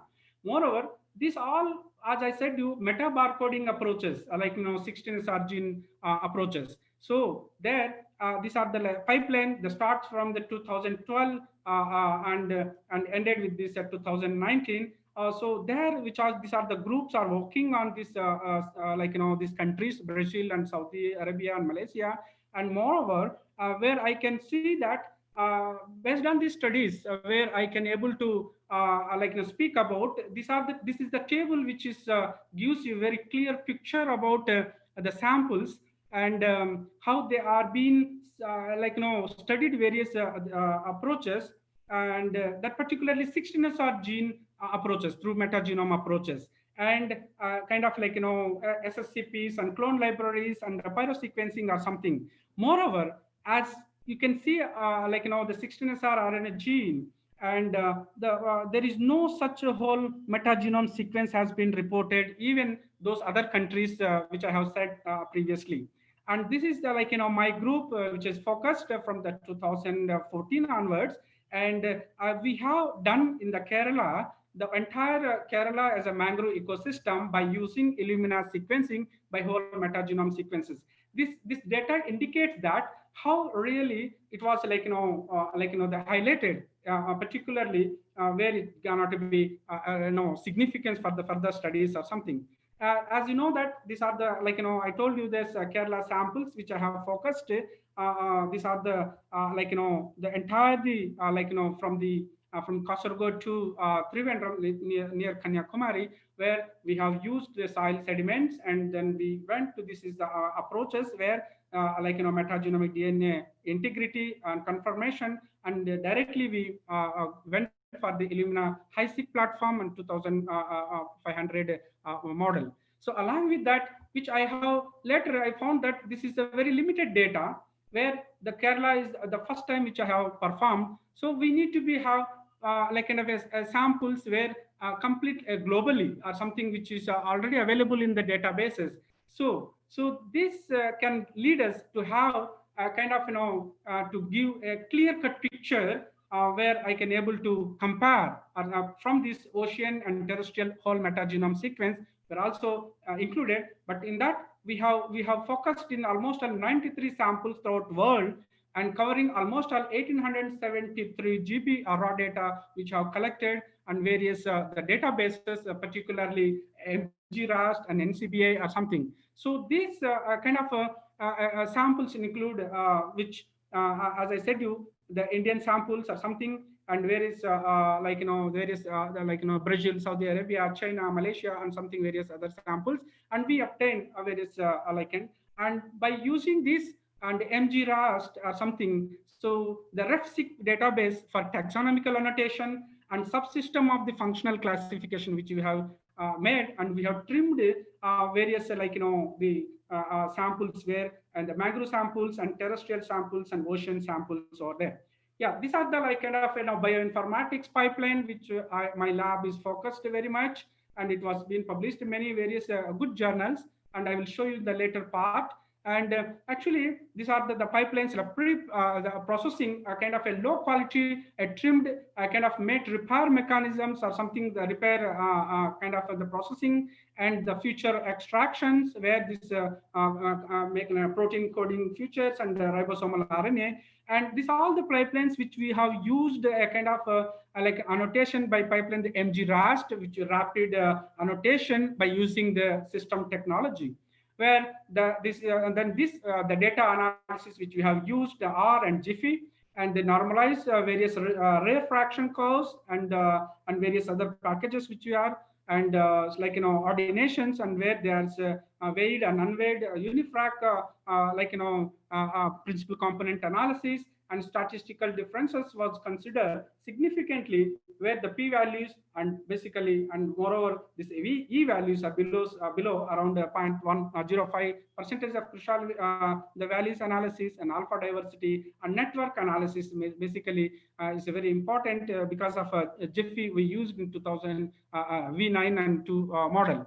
So in order to identify or something which because I focus, because I'm not going to speak about a taxonomical understanding over here, but I can focus on the implemented, where I focus on this antibiotic resistance predictions by using the deep ARG, and where the deep ARG databases is an kind of amalgamations of three databases, particularly like a CARD, a Uniport, and ARDB, and where this is the network which can be made almost around 4,333 units of the hidden layers, which I can say the hidden layers various 2,000 and 1,500 and 100 units respectively were used for this 30 units of the cases in ARGs. We are predicted almost all 80% of this probability to identify how this validated and make this using this MGJR databases and ARG annotations and so REST finding data tools. So based on that, as we wanted to see that the quality of the genome, so that's a very important of this. So once this we have annotated previously, which I have used, I told you that various tools, then we have checked this quality, the data. So we found that the rare fraction curve formed a kind of a plateau. You can see that how nicely this all the samples, the plateau that enough for this OTU were converted, where the other indications that they are in good enough for various other further studies. So this the rare fractions gives us a more a kind of a determined, and sequences are where we have collected from these various databases and our own sample from the Kerala, and gives us a depth a kind of a data detected. Majority of these species are mostly a functional genomics based targets. So, and this gives us the high diversity. So where which we focus on the pristine nature, particularly if you see that non-pristine and pristine environment, where we can able to compare with the the terrestrial and ocean and mangrove ecosystem. So this diversity the ARG diversity classes were comparatively very low, or lower than this pristine. So you can see that graph how the gradiently it will going to be how by based on this data sets or something, where we focus are how this the further analysis is going to be help for this ARG using this subtype, since the ARG classes we are very much the gradients which you have found by pristine and non-pristine environment can be composed in various different ARG subsystems. And that firstly we have used ARG where compared between the pristine, as you know how the non-pristine enriches more resistance genes or something, where we found that the increasing the alpha diversity, and particularly in the non-pristine mangrove ecosystem, where basically we observed that this number of ARGs, and we found this is ARGs are significantly higher in non-pristine mangrove sediments than the pristine mangrove sediments. So if you see that the CHUA's estimated index were very significant depth quality, and the Shannon diversity and the Plios evenness were very clearly indicate that how the important of how this antibiotic resistance very much resistance than the pristine environment in the non-pristine system.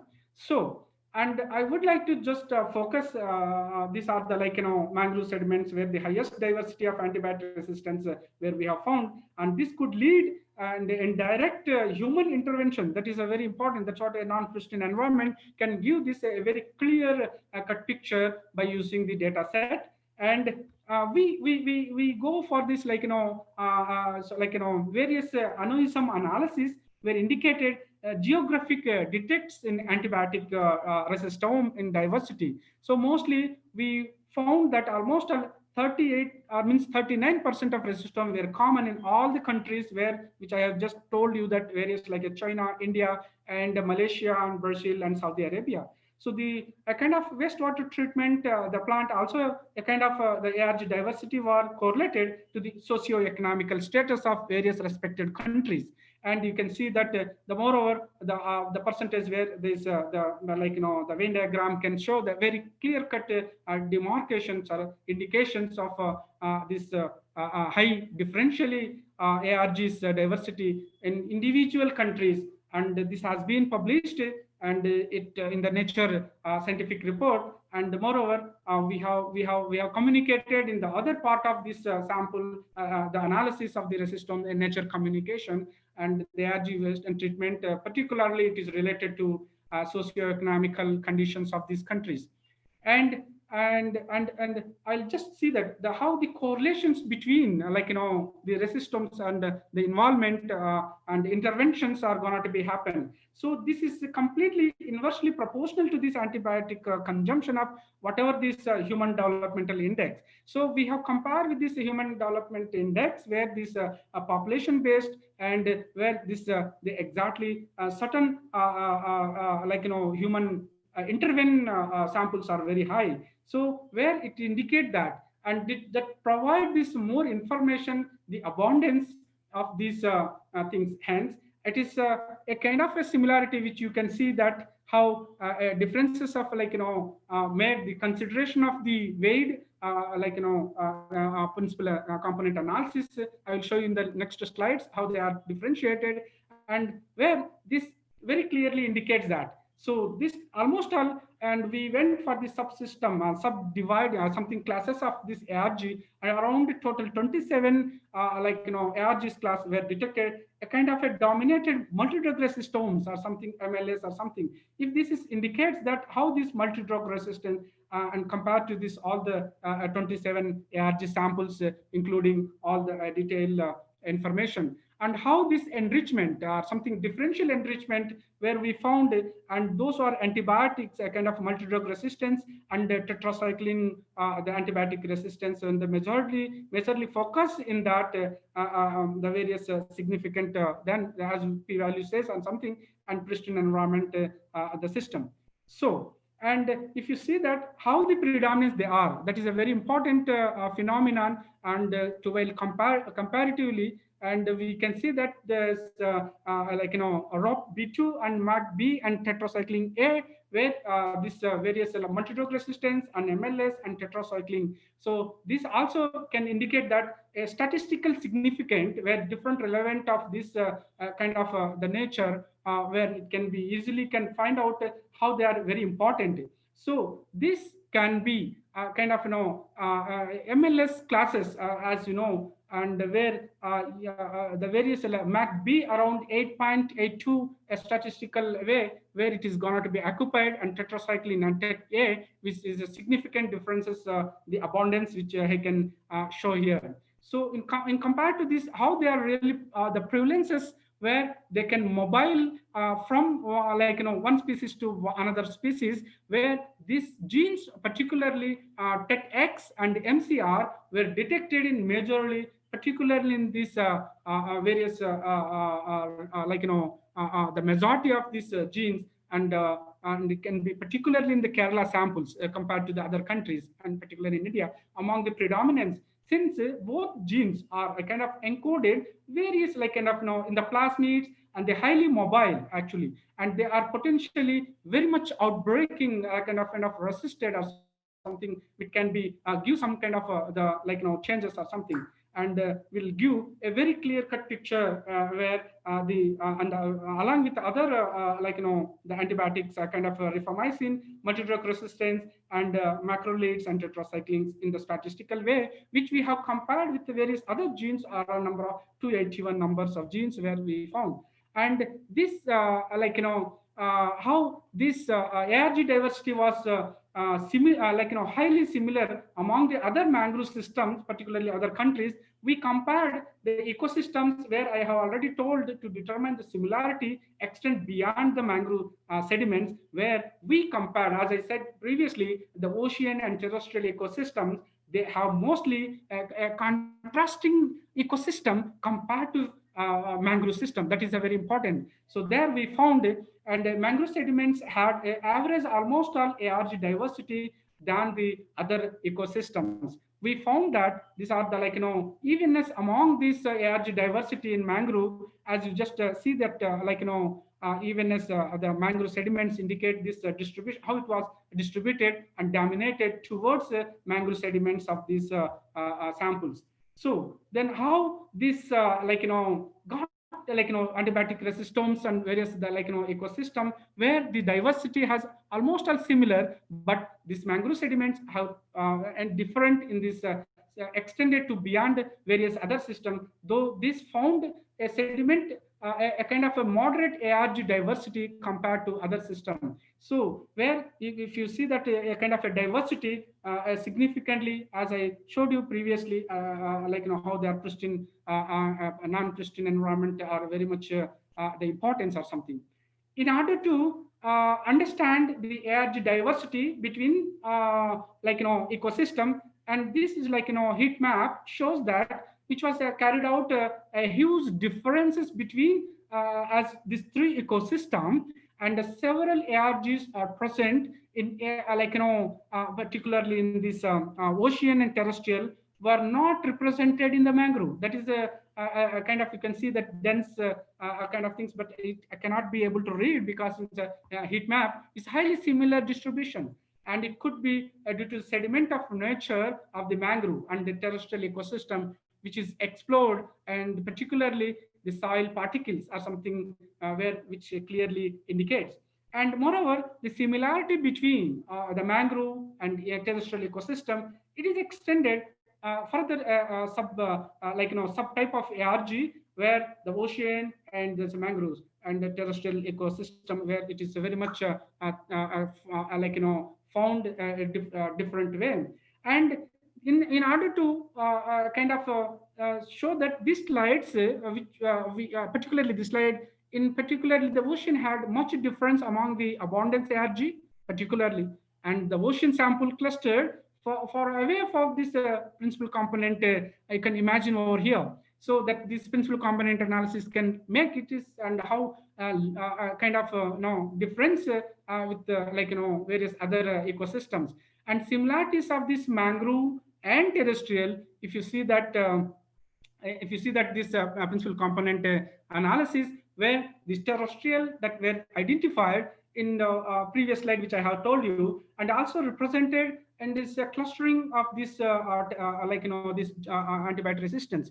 Although the mangroves or terrestrial had a similar resistome profile, but we found that the mangrove had a strong dominant, particularly where I can see the RPOB2 gene, where it is very much dominated, which explain that how this low evenness, which we have previously showed the slides.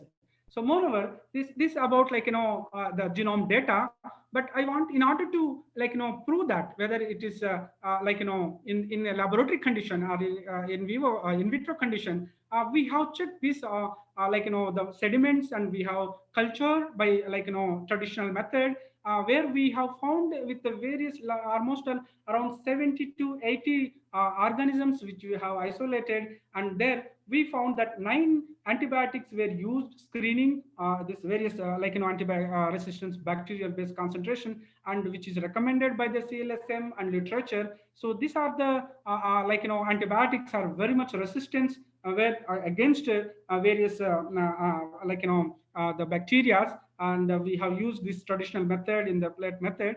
As I just focus this how this location based studies which I perform, and my lab is focused in this almost all we have, as I told you, almost all 120, 130 samples which we have made, enlightened various different mangrove ecosystem. It was significantly shows that the distribution of this antibiotic resistance bacteria based on this antibiotic rather than the sampling of whatever the locations which I have compared, and particularly in the Kerala. So these previous studies, some of these Chinese mangroves made some kind of reports on a particular abundance of antibiotic resistance, but it, compared to our data, which is not that much significant, and where the number of isolates which we have made an antibiotic showed that the dominance of these, particularly ampicillin and chloramphenicol and vancomycin,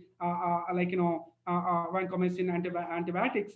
So where such the reports has not been reported, but which I focused on this, and this MDR profiling heat maps, where the isolates are very high numbers, particularly out of 130, 35 samples where we made, and we found that this four isolates among the the particularly, if I say number of 35 samples, and A8 and T8 and G1 G2, it exhibited a resistance of almost all the antibiotics which I have used and showed the previous slide, and it is mostly in the Kerala, the Calicut mangrove sediments have reported such a high incidence of the MDR. So that indicates that how in the laboratory conditions where they need to be. And these are the kind of genes. In further, we need, in order to identify in the classical way, where we have went for this genomic DNA isolation, and we went for the full length 16SR gene amplification. These are the primers which we have used, and followed by the Sanger sequencing. So this 16SR gene, particularly differentiation of this whatever the samples where I have used, and these are the entire kind of a different class or something which can be made very clear, high abundance of particularly, as I said, you can see the picture, the bacillus is among the all the resistant isolates, could also be because of the spore formation, and ubiquitously they are very much present in the water and soil. That is a very important scenario. So where this MDR, this opportunistic bacteria, particularly in the Kerala sediments which you have seen, as I said you, these are the A8 and T8 and G1, and this is made that the heat stable toxins or something, and where they are going to be have basically they are a kind of gram positive bacteria, and they produce, and it is, though it is enterotoxins, and coming to this bacillus circulensis, where we call T8, we have these are the nosocomial infections. So nosocomial infections, as we know, these are the kind of the hospital infections which they are going to be. But what does it doing in the environment, particularly in the mangrove system? That further studies is going on with in vivo and in vitro studies in my lab. And as you know, how they are going to be a kind of wound infections and something where the important pathogens, and the similar kind of homeolyticus and bacillus infelicus and the pepsis, where they are very clear, and the bacillus kind of synapses, and newborn childs are get more contaminated, means more infected or something, where very much the clear cut picture which shows the antibiotic things. As you know, what are the real consequences of antimicrobial resistance?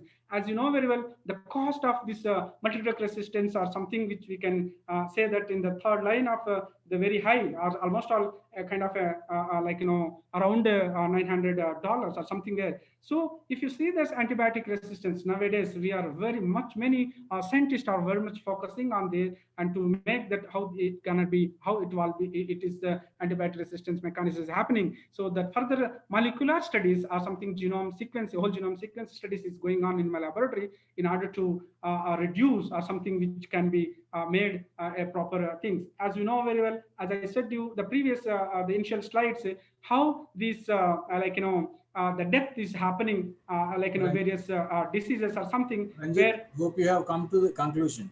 Oh, sir, yes, sir. Please, a few slides. So bear me a few slides. So as you know, this occupied almost all the antimicrobial resistant infections compared to very other cancers and other diabetes diseases or something. So where this superbug, where we have already, I told you that Firmicus and Corinensis, and these are the plant growth promoting bacteria, where I am not, because I'm expertise in this area, and the probiotics, and this wearing the piglets, where the dissemination of these probiotics and plant growth promoting, we're always going to be have a kind of a consume the high rate of animals and agricultural waste way. So we need to be prevented or something. So in order to make that, they how really this macro titer this biofilm formation, which I have compared that, because this resistant antibiotic resistance because of due to the biofilm the formation and their correlation which we have found, and these 9 organisms are similarly it shows the high resistance in the various drugs. And in the laboratory conditions, we have determined the various the paired interactions and the combinations and permutations, various this and the zone of inhibition which you have studied. So the interactome studies which you have worked with this kind of various species, and those species are antagonist, and these are the flexinaria 19 antibiotics is kind of antagonist and antagonized on this. So if you see that one organism, how this activity was made, and made something kind of the percentage, if you say that antagonized the organism, particularly biophil and non-biophil conditions, and non-biophil conditions 53%, and the biofilm is 46%, and the antagonist is 57 and 47. So this gives that like a finding that biofilm directly it is correlated to MDR. So mostly on gram-negative, gram-positive bacteria, and the gram-positive bacteria, the high in the antagonized, and gram negative bacteria high and antagonist exhibits of these various activities. And these are the gram positive, gram negative comparison were observed various the level. So in order to the based on this work which I have come a conclusion, the mangrove ecosystem could be a hub of these antibiotic resistant genes, and they are going to be very much clinically significant. The ARG diversity is influenced by the host country and various the greater extent rather than this pristine nature. And the multi-drug resistance are widely prevalent, particularly this beta-lactome gene and the tetracycline gene, where this comparatively terrestrial and ecosystem shows that the mangrove sediments microbiota had a moderate diversity than this terrestrial and mangrove ecosystem. The multi-drug resistance is highly prevalent in the particularly Kerala, because which we have checked in this traditional method. Those who are 9 antibiotics are very much distinguished, and like MDR resistance isolates, the potentially are there probiotic and plant growth hormone known to be a food and pathogenic and observed. A multi-drug resistance is significant, where this completely the biofilm formation and the antagonist activity was exhibited almost all around more than the 60% isolates and gram positive, and the other susceptible antagonism are gram negative. So with that, I come a conclusion. I would like to extend my thanks to research collaborators, extensive research activities. These are my projects, various funding agencies which supported me to successful completion of this work, and still some of the work is still is going on, and it could be made something. These are the kind of based on the data which I have explained, and the scientific report in 2017 which you have published, and recently, and the FEMS microbial ecology, and where the shotgun metagenome can give the various differences on the antibiotic resistant genes in mangrove sediment. And just and while comparing this frontier genetics, where this computational and traditional approaches for the antibiotic resistance, the review which have been published, and then where we compared global prevalence of heavy metal, but I'm not spoken about heavy metal. There is another work, and which I didn't focus, but antibiotic resistance cross differences which you have made, and this antagonist mechanism which microorganism MDPA microorganism has been published. So this is the the public media where this the Kerala antibiotic resistant genes, where they are very much threatened and future, and it may gonna to be have very much difficulties or something to survive, and it need to be prevent this antibiotic resistance. So these are the my lab group, four of them almost are submitted, and the others are JRF.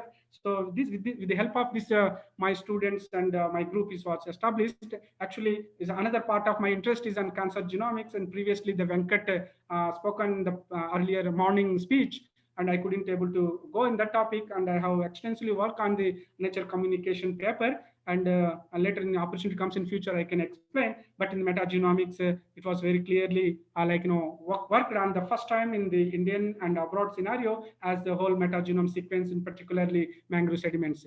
Thank you very much. So that's it, my talk.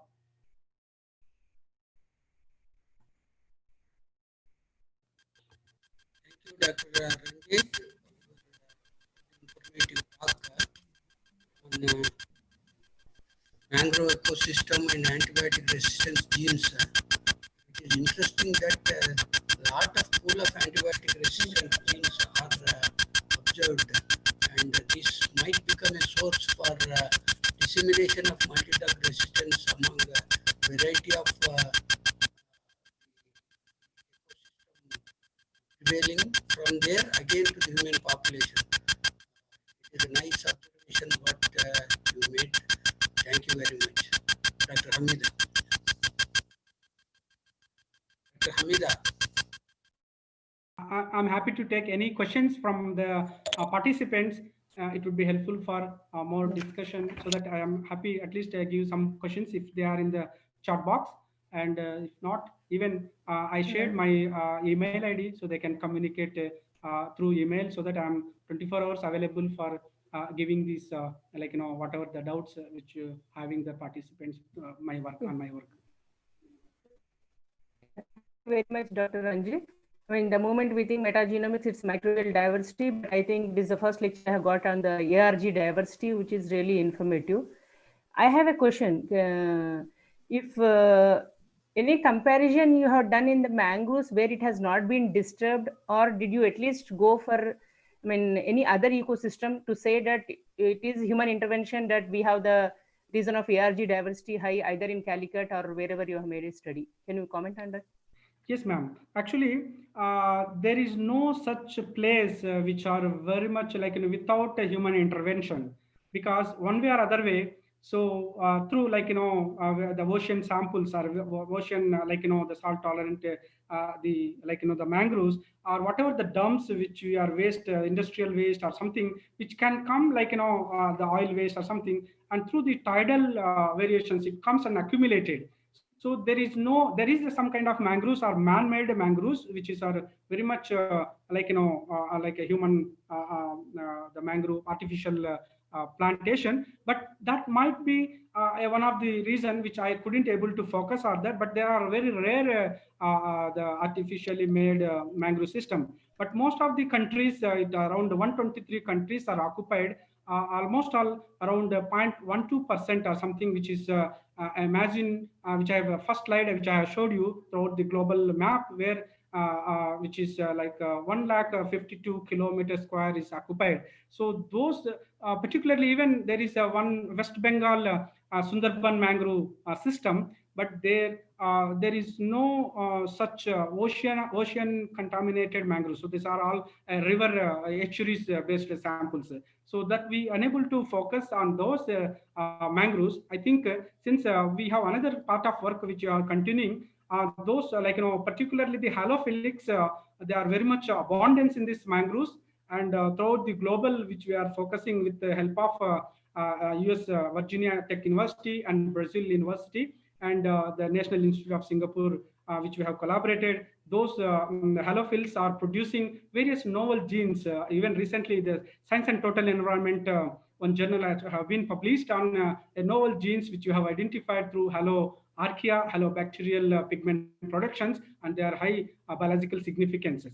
But those the non-intervention non-human means a non-pristine, particularly the non-pristine environment, which is always go the high resistance or high because of the contamination, because of these all waste materials and medical or various materials. But there is no such report so far, madam. I hope, I think this can be extended to work and compare with the pristine and non-pristine with though the human-made artificial made mangrove system, so that also we can give a clear picture how this antibiotic resistance, diversity and abundance can be made. So I think I will think it out and work on the other mangrove system where you suggested. Thank you.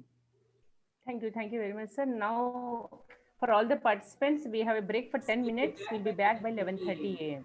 sharply. Thank you. Thank you very much, Thank you. Ranjit. Yeah, thank you, sir. Thank you very much for giving me opportunity. Yeah, thank you very much. Thank you, sir. Gopal Reddy, sir. You are my one of the inspired Ranjit, faculty. your work is very nice. Your work is very nice, and you have good publications. And we appreciate for your efforts to do a good work. Yes, sir. Thank you. Thank you very much. And it is now it is a break. Let us take a break of for 10 minutes. All the participants, after 10 minutes, let us have the talk of Dr. Barbude. He is from NRC Meet, Hyderabad, ICAR NRC Meet. So he is going to deliver a talk after the break of 10 minutes. And, thank you, sir. Thank you very much. Bye. Okay.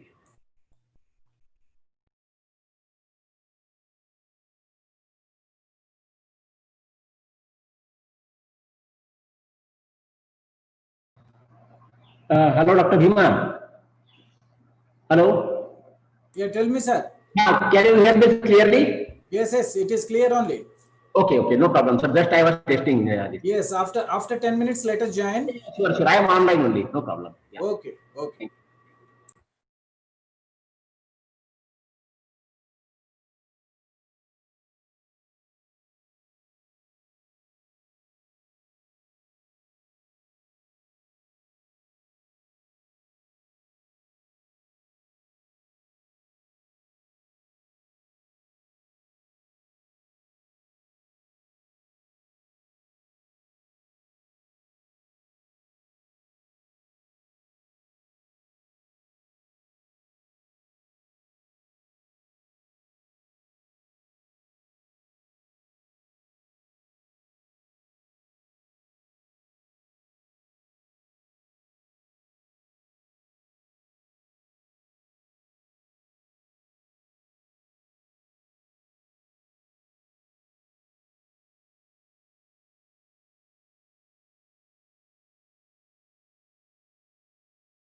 Welcome back, all of you. Now we have the scientific session by Dr. S.B. Barbude. Sir is Principal Scientist, ICR NRC MEET. Research area is foodborne infections, listerology, zoonosis. To his credit, he has many awards. To name of Agriculture Sciences, Fellow Sciences, recipient of Biotechnology Overseas Associateship Award, and is also on the member of International Advisory Committee for certain listeriosis in Portugal. And sir has research papers around 134. In addition, he has 5 review articles and 21 book chapters. His major research area is diagnostic kits for the detection of Listeria monocytogenes. And also he has developed PCR protocols for detection of Coxiella burnetii. And he has also developed the online database for Indian Listeria culture database. Today, sir will be speaking on application of probiotics and phytochemicals against multi-drug resistant microbes in food value chain. Over to you, sir, Dr. Barbude. Thank you, Dr. Hamida. Welcome, Dr. Can I share the screen now? Dr. Barbude. Yes, sir. I am sharing the screen, sir, now. Okay. So, good morning, everybody. Barbude. Yeah. Yes, please, sir. Yes. Yes, please, sir. Hello. Hello. Hello. Can I talk, sir, now? Hello. Hello. Hello.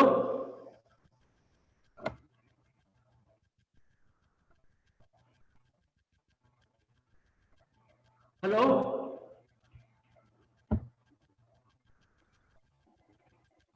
Hello. Yes, sir, you are audible. Yeah, audible, sir. Okay, sir. Good morning, everybody. At the outset, I thank Professor Bhima for giving me this opportunity to be a part of this international webinar.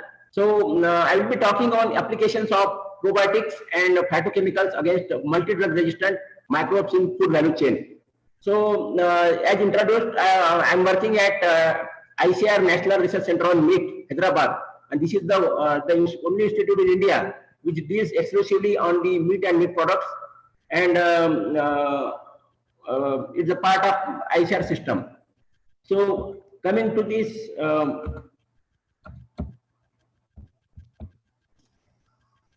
Coming to this antimicrobial resistance, previous speaker, Dr. Kumawat, already has mentioned about this metagenomics of these mangroves and this antimicrobial resistance. But I will be talking a little about what is the status of this antimicrobial resistance in India in different systems, maybe human settings, animal settings, and food settings, also in environment. So now everybody is aware that this antimicrobial resistance is a major health concern worldwide, and a whole animal might face the MDR epidemics. Now it is predicted years to come, maybe by 20-50 years to come. And as per the report from the WHO, glass suspect antibiotic and resistance among 5 lakh people across 22 countries, which is around 2018 report. Then in USA, Europe also over 50,000 people they die every year by antibiotic resistance infection. In India, almost around 60,000 newborn babies. This is data from this some of the colleagues who are working on this aspect. And then also it predicted that a global antibiotic consumption in livestock will increase over the years. And then antibiotic resistance is a global health emergency that will seriously threaten progress in modern medicine, what this DG of this WHO has said. So coming to the just for the knowledge of the audience, the discovery dates of the distinct antibiotics. So you say 1930s and maybe 1920s, penicillin, and then just start 1940, 50 different type of antibiotics. But if you see from 1987 onwards, there is hardly any antibiotics has been discovered since 19, because the moment they discover new antibiotic, the resistance appears in the maybe same year or maybe same month also. So no pharmaceutical companies, they are ready to invest in this antibiotic development of new antibiotics. That's a matter of worry. So refilling antibiotic pipeline is one of the most processing needs now. Actually, that is also stated by many people. Then the visionary, actually particularly Sir Alexander Fleming, who discovered this penicillin, in his Nobel Prize lecture only he mentioned that the day that time may come when penicillin cannot be bought by can be bought by anyone in the shop. Then there is a danger that ignorant man may easily underdose himself, and by exposing his microbes to non-lethal quantities of the drug, make them resistant. That is what we are expecting and experiencing now. So coming to the timeline of antibiotic resistance. So nearly as quickly as life-saving antibiotics are created, new drug-resistant infections appear. So if you see penicillin developed in 1940 itself, there was resistance reported against penicillin by Staphylococcus aureus particularly, and then different type of antibiotics they were discovered. But the subsequently years, 1962, every year some antibiotics were discovered, and the antibiotics also were they were recorded. So if you see now, very recently now it is going on the MCR1 gene, what is called as colistin resistance. Maybe 2016 in China it started. So what are the last result we call in the treatment of human infections, particularly this carbapenem resistance is already reported in India also. So what is the impact of this antimicrobial resistance on the public health? So the impact of AMR on by 2050 would be wide ranging, that is predicted by many international agencies, and 28 million people projected to fall the poverty because of the AMR, and then 75% decline in global livestock production, then around $1 trillion global increase in the healthcare cost, and also declining global export around 3.8%. So if you consider these different type of infections, so tetanus, cholera, measles, or antivirus. So if you consider among all these infections, AMR is one of the leading cause of this, maybe the leading cause in the years to come. So that will be the price the public health has to spend because of this antibacterial resistance. So there may be increased human morbidity, increased human mortality, reduced efficacy of related antibiotics in humans. Then also, of course, animal healthcare, selective pressure due to important antibiotic usage in animals. Because once the resistance develops in human, these government agencies, they come to ban this antibiotic in food use, particularly animal production. So that will be the also human will be lacking this good protein food. So that will be the growing antibiotic resistance will also impact on particularly this one livestock industry also. So this is actually prediction one by in 2014. There is one paper appeared in PNS. So what they predicted is by 2030 there will be around 1,05,600 tons of the antibiotics, almost double what we are using today, or maybe 2010 we are using. So that is will be the antibiotic consumption, and out of this around 30% consumed by humans, and 70% of the antibiotics which are produced, they are used in animal production, maybe growth promoters or other treatment, other aspects also. So what is this global trend? Actually, this was particularly in BRICS countries, Brazil, Russia, India, China, and South Africa. 100% they have predicted 100% increase in the antibiotic consumption. So what just coming to the status of this infection in India. So before that, just I want to tell you the WHO has prepared one priority list: priority 1, critical; priority 2, high; and priority 3, medium. So different type of bacteria which fall in the critical category like Acinetobacter baumannii or Pseudomonas aeruginosa are in priority 2, Enterococcus faecicum or Staphylococcus aureus or Helicobacter, and priority 3, that is medium, around Streptococcus pneumoniae, Haemophilus, like that. So if because this based on the global data, what are the different type of antibiotics they are in use and how their antibiotic patterns are there, based on their categories. This. So coming to this threat again, particularly in livestock industry, because food value chain is very, very important. So misuse of antibiotics has been speed up in natural process of resistance, because many times they were using as a growth promoters, other feed supplements also. So that was actually reported in many publications also. Then consuming antibiotic resistance livestock can affect bacterial flora in the human body. That is one of the how it can affect us. Then mild infections may need stronger doses. Then steroids can lead to the, if you want to take, because if you are not getting treated early, people take steroids. So steroids can lead to unnecessarily weight gain and suppress the human system. And bacteria that have become resistant to antibiotics can cause urinary tract infection. So many things. These are the effects of this actually. So coming to this antibiotic resistance in India, there is one report published by the Department of Biotechnology called as Scoping report on AMR in India in 2017. And they have in humans particularly, they reported around Acinetobacter baumannii maximum resistance, maybe around 67 to 70%, 67% resistant isolate geom, then followed by Klebsiella and Pseudomonas aeruginosa, also E. coli.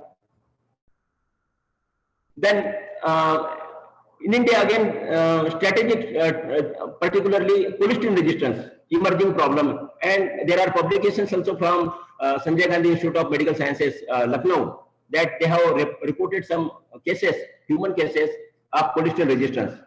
So this is actually a matter of worry also. In fact, in animal production or animal isolates, we could not find any type of colistin resistance in India till then. Now coming to the again different pathogens like Acinetobacter bacteria, just I told, Klebsiella, Pseudomonas, E. coli, and other things also. So carbapenem resistance in emerging India, also in colistin resistance. Also plasmid mediated colistin resistance, MCR1 not detected frequently, but this still reported in the human beings from India, not in animal systems. Then as far as the animal systems are concerned, livestock production. So particularly mastitic cattle, NDM1 and ESBL producing gram-negative bacteria, and also Vancomycin resistance, Staphylococcus aureus. In pig farming, ESBL producing E. coli. Then chicken meat samples from multi-drug resistant Salmonella, they have been reported. Also aquaculture, ESBL producing Enterobacter C isolates, also Vibrio species from retail markets, these reports from Kerala. So these are actually not much. Colistin resistance is not prevalent as on date, not reported from India, but definitely ESBL and NDM resistant type of multi-drug resistant Salmonella have been reported from animal systems in India. Then, so these are also some reports, just published reports from India and some other countries also, different type of livestock or poultry or aquaculture, just narrated here. This is for just information. Then we have been also studying this antimicrobial last 7 to 8 years. Our group has been working on antimicrobial resistance. Particularly, we studied inter-aggregated E. coli isolates through a debate funding projects, and we collected some samples from different sources, maybe human infants and then young animals, particularly below the age of 5 years.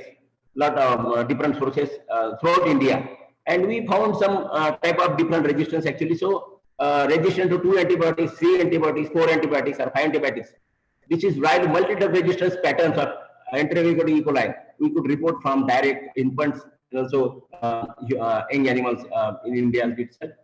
Then, as far as the environment is concerned, so sewage treatment plant receiving hospital waste, they have been reported to have maximum number of bacteria isolated which are having antibiotic resistance, followed by sewage treatment plant receiving domestic and hospital waste, and then domestic waste also. So this is the problem actually. If you are this municipal waste particularly, or many cities, they are facing problems of disposal of the waste, maybe hospital or other waste. So that is also help in the horizontal gene transfer, other things also, and antimicrobial resistance, increase in antimicrobial resistance. Apart from that, you may be aware that mass bathing in Ganga, they have been reported in some of the newspapers. So, and whenever the Kumbh mass gathering like Kumbh Mela or other things are there, people they talk of mass medicine, other things. So these are the actually resistant genes that lead to superbugs were found to be about 60 times greater in the pilgrimage months of May and June than other times of the year. This has been reported. Article was published in Hindu. So these are the actually issues actually where we ignore, but maximum antibiotic resistance was reported in such incidents. Then apart from that, in India, as far as India is concerned, there is one report in 2012 published by Department of International Development UK in collaboration with International Livestock Research Institute, and they assessed some zoonotic infections, and they considered the India as a hotspot of zoonotic infection, even above the African countries. And if you see the list, actually the 13 diseases I just said here, we found almost zoonotic gastrointestinal disease, or leptospirosis, cysticercosis, or Q fever, toxoplasma, echinococcosis, or anthrax, brucellosis. So many of these infections also are foodborne. Besides, they have animal reservoirs also like rabies and leishmaniasis, other also are vector-borne diseases. But this worries actually, because many of these infections, and you are already aware HDR, TB, or other things also. So resistance had been also reported some of this treatment of the zoonotic infections also. That's worrisome for our country. Then what are the different factors driving antibiotic resistance in India particularly? So this is also given in the scoping report. So high consumption of broad spectrum antibiotics, because across the counter if you go, we ask actually without prescription also you can get sometime antibiotics. Then fixed dose antibiotic combination, then different social factors like self-medication, lack of knowledge about antibiotic usage, access to antibiotics, lack of continuing education, and several factors also, of course, religious and gathering, just I explained. Then also animal feed supplements, growth promoters, increased demand for animal proteins, indiscriminate therapy in infectious diseases. Also, just I mentioned about also improper waste management, biomedical, industrial, and then other factors. These are so many factors which have been incremented in the increase of antibiotic resistance in our country. Then, how this is transmitted actually? So, this is a multi-factorial phenomena, you can say. So, just I mentioned about antimicrobial. Even now, in crop husbandry also, they use so many types of antibiotics and other things also. Even animal waste, wildlife, they are encroaching in human habitations also. So, a lot of mix up there. Aquaculture, they use the antibiotics. Wastewater, just I mentioned, companion animals, dog, cats, then treatment, also of humans also. So, and different types of foods and animal use of antimicrobial usage in animal production. So, diseases are interlinked actually. We cannot blame one sector, but every sector is interlinked. And whenever this use of antibiotics is there or waste material is there, there is antibiotic resistance reported. Now, as far as the foods are concerned, highest resistance noticed in food production among tetracyclines, sulfonamides, and penicillins. These are the drugs. They are widely used in the animal treatment also. Then common foodborne pathogens that show antibiotic resistance are E. coli, Campylobacter, non-typhoid salmonella, particularly enteritis and typhimurium, and then Staphylococcus aureus. So these are the actually just in as far as food systems are concerned. These are the bacteria which are very important. Now, just I talked about, I mentioned that after 1987, there were no new antibiotics were discovered. So how to go now? Because treatment, so lot of research actually now is focused. If you see any microbiological journal, at least 50% articles you will find out alternatives to antibiotics. So there are different antibiotic, and there is also WHO global plan. Like they have different criteria. They have act alone synergistically with antibiotics, or less chance of developing resistance, or prevent pathogen colonization in gut microflora, or enhance microbial protection, then prevent infection caused by viruses, or maintaining, improving commensal blood flora. So many factors are there. So based on this, many type of alternatives have been proposed to antibiotics. For example, fast therapy, or maybe different type of lysins or enzymes, or then antimicrobial peptides, probiotics, vaccines and antibodies, predatory bacteria, herb phytochemicals, what we call it actually, then also nanoparticles. So we have been working last 5 to 6 years on different antimicrobial peptides. Already we have good publications in countries in microbiology. Recently also we got publications. Also we are working on probiotics, and also now recently we got one funding from our National Agricultural Science Fund to work on phytochemicals in the food system. So I will be sharing you some of our research on probiotics as well as these phytochemicals, which is a talk of today also. So probiotics, what we call it, is a live active which when administered in adequate amounts confers a health benefit to the host, what the WHO has defined like this. And the characteristics of microorganisms as probiotics, there are certain criteria. They are decided at acid and bile resistance, because when you consume this type of probiotic, it should be have acid and bile resistant, adhere to intestinal epithelial cells, grow fast and colonize in intestinal tract, stabilize the intestinal microflora, and no signs of pathogenicity, also maintain the viability in foods and drug manufacturing. So these are the actually characteristics should the probiotic should have to be a good probiotic. So every now, if you are not taking pure culture of the probiotics also, but your Indian traditional culinary practices like using curd or sauerkraut, kimachi, coconut kefir, or miso, kvass, yogurt, natto, kombucha, raw cheese, or kefir. There are so many things already we discussed, and this also these are the natural sources of, we say, probiotics. Already we are taking, so we are all aware about this. So probiotics, how they protect actually against infection. So they are can have competitive exclusion of pathogens. So they outgrow the pathogenic bacteria in the gut, and they can protect the human or the host. Then enhance the gut mucosal barrier to the different type of pathogens. Also production of antimicrobial molecules, maybe antimicrobial peptides or different type of molecules, maybe known or unknown. So these are also then modulation of immune system. So these are the actually different type of mechanisms. I will not go into detail how they work actually, but these are the, in the literature if you see, these are the different type of mechanisms, how they protect against probiotics against the infection. Then coming to the growth inhibitor products produced by probiotic bacteria, they are different. So many type of lactic acid, propionic acid, butyric acid, you know, these are the things also used in food preservation systems also. So many type of probiotics, they produce such type of acids. Then also hydrogen peroxide, carbon dioxide, diacetyls, different type of bactericins like lysine and pidiocins, so many type of leucocin. So these are the different type of innovative products which are produced by the probiotics. When you consume, they may produce in vitro or in vivo also, after consumption also. And sometimes we also take in the pure form also. So there are different type of mechanisms of action, disruption of metabolism or inactivation of essential. So many actions are depending on the what type of the inhibitory products are produced. Then coming to the medical applications of these probiotics. So there are so many papers published on this aspect actually. Lactose maldigestion, gastroenteritis, acute diarrhea, they have some indication. Then antibiotic associated diarrhea, traveler's diarrhea, allergies, even Clostridium difficile induced colitis, dental caries, then intestinal inflammation in children, respiratory infection, then nasal colonization, then even inflammatory bowel disease. So already a different type of lactic acid bacteria, maybe Bifidobacterium or Streptococcus aureus, they have been used, and there are so many commercially also available in the market. Then we have one of our students worked on actually probiotics against multi-drug resistance enteroaggregative E. coli. So we had some experiments in vitro and in vivo, antiviral effects on Lactobacillus plantarum and Lactobacillus acidophilus.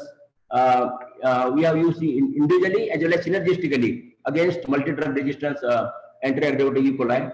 And we have individually we have co-cultured this with MDR anti-aggravative E. coli in and revealed that reduction of this pathogen in dose and time dependent manner. We could find very good results against this using this both the probiotics against the multi-drug resistance E. coli, and we could publish this article also in International Journal of Antimicrobial Agents. Apart from that, there are certain advantages and limitations also use of probiotics. So growth promoter or immune modulation, definitely they have advantage. Effective against maybe antibiotic associated Clostridium difficile associated or triad diarrhea. Then they also produce some of the vitamins also. They stimulate the secretory antibodies also T-cell, maintain improved common cell blood flora population, also lowering pH, promoting digestion, nutrient absorption, bioavailability, also prevent pathogen colonization in the gastrointestinal tract, and have direct antagonistic activity against varied number of resistant strains, also prevent relapse of Crohn's disease. So these are some of the advantages, but there are certain limitations also, because getting the permission from the FDA is very, very complex process actually. If you start working today, it may take 3 to 4 hours, years to get the permission from the regulatory authorities to use this. Maybe harmful when the consumed in large quantity. So not like that, if you are taking some, so proper dosing and other thing is required, then maybe harmful to immunocompromised humans, particularly they also show the pathogenic effect. There are reports. Then chances of acquiring mobile animal is responsible for spread of antimicrobial resistance. These are the limitations they have been mentioned in the actually literature. Now coming to the phytochemicals. So Ayurveda, what we call it actually treasure of India actually. So everybody is aware that so many types of plants, they have activity against antimicrobial activity or anti-inflammatory activity or antipyretic activity or immunomodulatory or antioxidant or healing properties. Everybody is aware actually about this. So now this has particularly attracted a lot of interest actually here now. Many I see the microbiology journals, other journals also, use of phytochemicals in and there are delivery systems, targeted delivery, or how their combinations with nanoparticles. Other so many things are coming up, and you know this tulsi and cinnamon, then curcuma, then this black pepper nigrum, then so many ginger or morinda, so many types of plants. Already you are aware actually they are being used in different type of therapies in human beings, and there are now reports also that list of antibiotic resistance modifying plant extracts against a panel of microorganisms. There are lot of plants they have been used, different type of bacteria, and they modify this resistance. Rosmarinus officinalis. This is used against Staphylococcus aureus MDR, and they modulate the resistance against acidum bromide. Also, Stigma, Cavalieri E, the beta lactamate inhibition, then efflux pump inhibition. So many actions are there actually here. And they already lot of research is going on worldwide also to use these phytochemicals as a alternative to antibiotics. Then apart from that, there are reports actually herbal plus antibiotic therapy. So they are using these herbals as a supplementary therapy to antibiotic therapy. So they have used some different type of plants and targeted against maybe E. coli or Candida or Staphylococcus aureus. And they found that different type of maybe synergistic or antagonism action. So phytochemicals combined with the antibiotics. This is also have been tried by so many workers. Lot of research is also going on this aspect. So this is the continuation of that actually. Lot of type of different type of plants, camellia, sinensis, and cinnamon. So many and different type of bacteria. They have been tried throughout the world. Then now presently we have been working in one project which is funded by National Agricultural Science Fund, exploiting encapsulated nanoparticle conjugated phytochemicals to combat antimicrobial resistance in poultry. We are working with this Maharashtra Animal and Fisheries Sciences Institute, Nagpur, also Kerala Veterinary and Animal Sciences University. So particularly, if you see newspaper reports on so many times also, poultry has been held responsible to propagate this maybe antibiotic resistance and transmission. So many types of we have news channels also sometimes. So our council wants us whether any phytochemical which can be targeted delivery, and because when you use in nascent farm actually any type of this phytochemical, large quantity of the dose required will be much more. But in such cases, if you encapsulate it with some nanoparticle or conjugation with some targets, actually some systems, so those can be reduced to the much extent actually. Even 1/10th or 1/20th of the dose of the phytochemical can be used. So we are trying this system in particularly now animals, particularly mice and Galleria melonella. And once we get good leads, actually, we will be trying this system, particularly in poultry. So not just we have started. So our group is working on this aspect now, and we are hoping to get some leads also. So to conclude my talk, India particularly, we have a lot of problems of antimicrobial resistance as of other countries also. And as I mentioned in the scoping report of the Department of Biotechnology also, not only animal systems or environment, even human hospitals they are reporting a lot of resistance against particularly Acinetobacter, other things.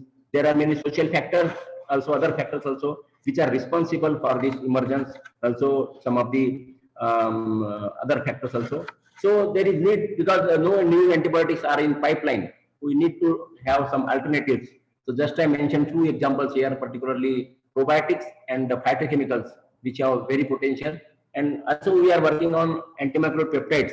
There also a lot of promise, but till date nothing has come in market also much about this. But a lot of research worldwide it is going on to have alternative to antibiotics to combat this antimicrobial resistance. So just I want to acknowledge my professor from Germany, Professor Tina Chakraborty, with whom we have collaborations. My director from NRC Meet, my colleague Dr. Deepak Raul, then my student who is a postdoc in Germany now, Swapnil Roger, also funding from this National Agriculture Science Fund, ICR, for the part of project. Thank you very much for patience sharing. Thank you, Dr. Barbude, for your nice presentation covering the entire aspect of antibiotic resistance and its problem, ways and means of overcoming it, particularly by the use of probiotics and phytochemicals, things like that. In fact, this is a global problem with man-made problem created by misuse of antibiotics by man and disturbing the environment and so on. It is very informative and very important topic also. Thank you very much for your nice presentation, Dr. Hamida. Yeah. Thank you, sir. Thank you very much, sir. Actually, there are no questions from the students, but the session was very important from the probiotics and also the peptides part that are coming up in the feed for the animals and all those things. Thank you, sir, for the wonderful information. Thank you. Thank you, Dr. Hamida. Thank you very much. Thank you, Dr. Barbude, and I once again thank our PhD scholar Naveen for introducing me, Dr. Barbude. So we are also working on a lot of probiotic stuff, and we have collaborations with the Animal Nutrition Department. And we are also working to submit few proposals. Let us be in touch, sir. Yeah, thank you, sir. Yeah, thank you. Thank you.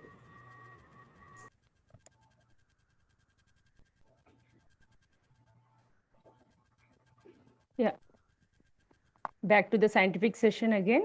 Now we move to the next speaker, Dr. S. Venkatamohan. Sir is scientist at CSIR IICT Hyderabad. Sir, BTech, MTech doctoral research from the Civil Engineering Department, Civil Engineer from the Tirupati University, Venkateshwara University, Tirupati. His postdoctoral research in Environmental Engineering, Alexander von Humboldt Fellow from Technical University of Munich, Germany. Sir has the research area in the interface of environment and bioengineering. He explores the waste things to harness clean bioenergy and bio-based materials. And sir has developed novel and sustainable technologies for utilization of waste as a potential resource. He has around 320 research articles, 50 chapters, and also edited 4 different books and 9 patents to his credit. And his publications have more than 14,000 citations with an H index of 66. And he has guided more than 25 PhDs and also MPhil students and also the PG students.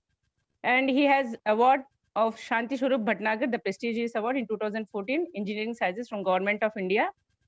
DBT Tata Innovation Fellow 2018 from DBT Vasvik. Most outstanding researcher in the field of environmental science in India, National Bioscience Award, Prospects Net Scopus Young Researcher Award. He is also the elected fellow of National Academy of Engineering, and he is the national editor of Science Portal. So over to you, sir, Dr. S. Venkatamohan. Sir will be Thank you. giving us, yeah, thank you, sir. Thank you, madam. I am not able to share the screen. Yeah, It was. Welcome, Dr. Venkatamohan. I'll make that. Yeah, thank you, Professor. Yeah.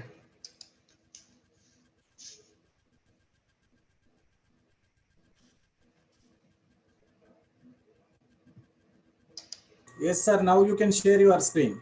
Yeah. I will do that. Right.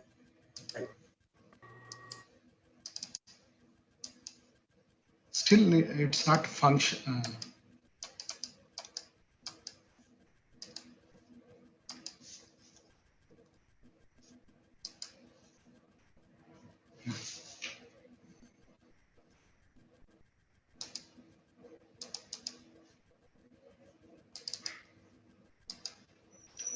So, are you able to see my presentation? Yes, sir. Yes. Yeah. So, can I start now my presentation? Yes, can I start? Yeah. You can start. Thank you. Yeah. Very good afternoon to all. Thank you very much for giving me this opportunity. For that, I would like to thank Professor Bhima to share my work in a very important forum on microbiology. Even though I am not microbiologist, I would be very happy to share our work, which relates to microbiology in the context of environmental microbiology. So. Today, I would like to present on urban biocycles, which are very critical in coming days. Particularly, most of the population, near to 70%, will be living in urban space by 2050. So, a lot of problems will be there. And we have to close the metabolic loops, wherein a huge amount of material will be used in the urban space. And if we are not properly closing the loops, we'll face significant problem. In this direction, I would like to briefly explain about urban biocycles, how it can be looped into, and enable technologies related to microbiology using bacterial and other things. How can we use these systems to close the loops in a framework of circular economy as well as biorefinery? So I am from Indian Institute of Chemical Technology. Basically, we used to work on advanced wastewater treatment systems. Our focus, apart from working with treatment systems, we also look into resource recovery from waste, either solid or liquid waste, by using biological routes such as acidogenesis, bioelectrogenesis, or bioanoxygenesis and photosynthesis, in order to integrate all these processes in a circular loop approach so that we can maximize the resource recovery with the help of microorganisms. So I would be briefly presenting some of these processes in this presentation. So starting with, I would like to start with this slide where energy spectrum, everybody know that we are dependent on fossils, specifically from after industrialization, that is from 1850, for our energy requirements, particularly after Second World War, that is after 1950, the usage of these fossils, particularly for our energy requirement, has significantly increased. You can look into this graph. So because of industrialization and increase of income. So increasing the consumption of fossils for our energy requirements with the same scale cannot be possible because they are finite resources, and after 2050, we will not get the same material for our consumption. So we have to search for alternative routes. Apart from finite resources, they are also creating a lot of environmental issues, that's global warming issues. So we have to search for alternative things. That is, renewable is one of the important alternative that can fetch energy requirements in future. At particular, when we look into the Indian spectrum of energy, about 13% is coming from renewable source. And again, when we split it, about 67% from wind. Solar, small hydro, and biomass contributes equally now, more or less near to 10%.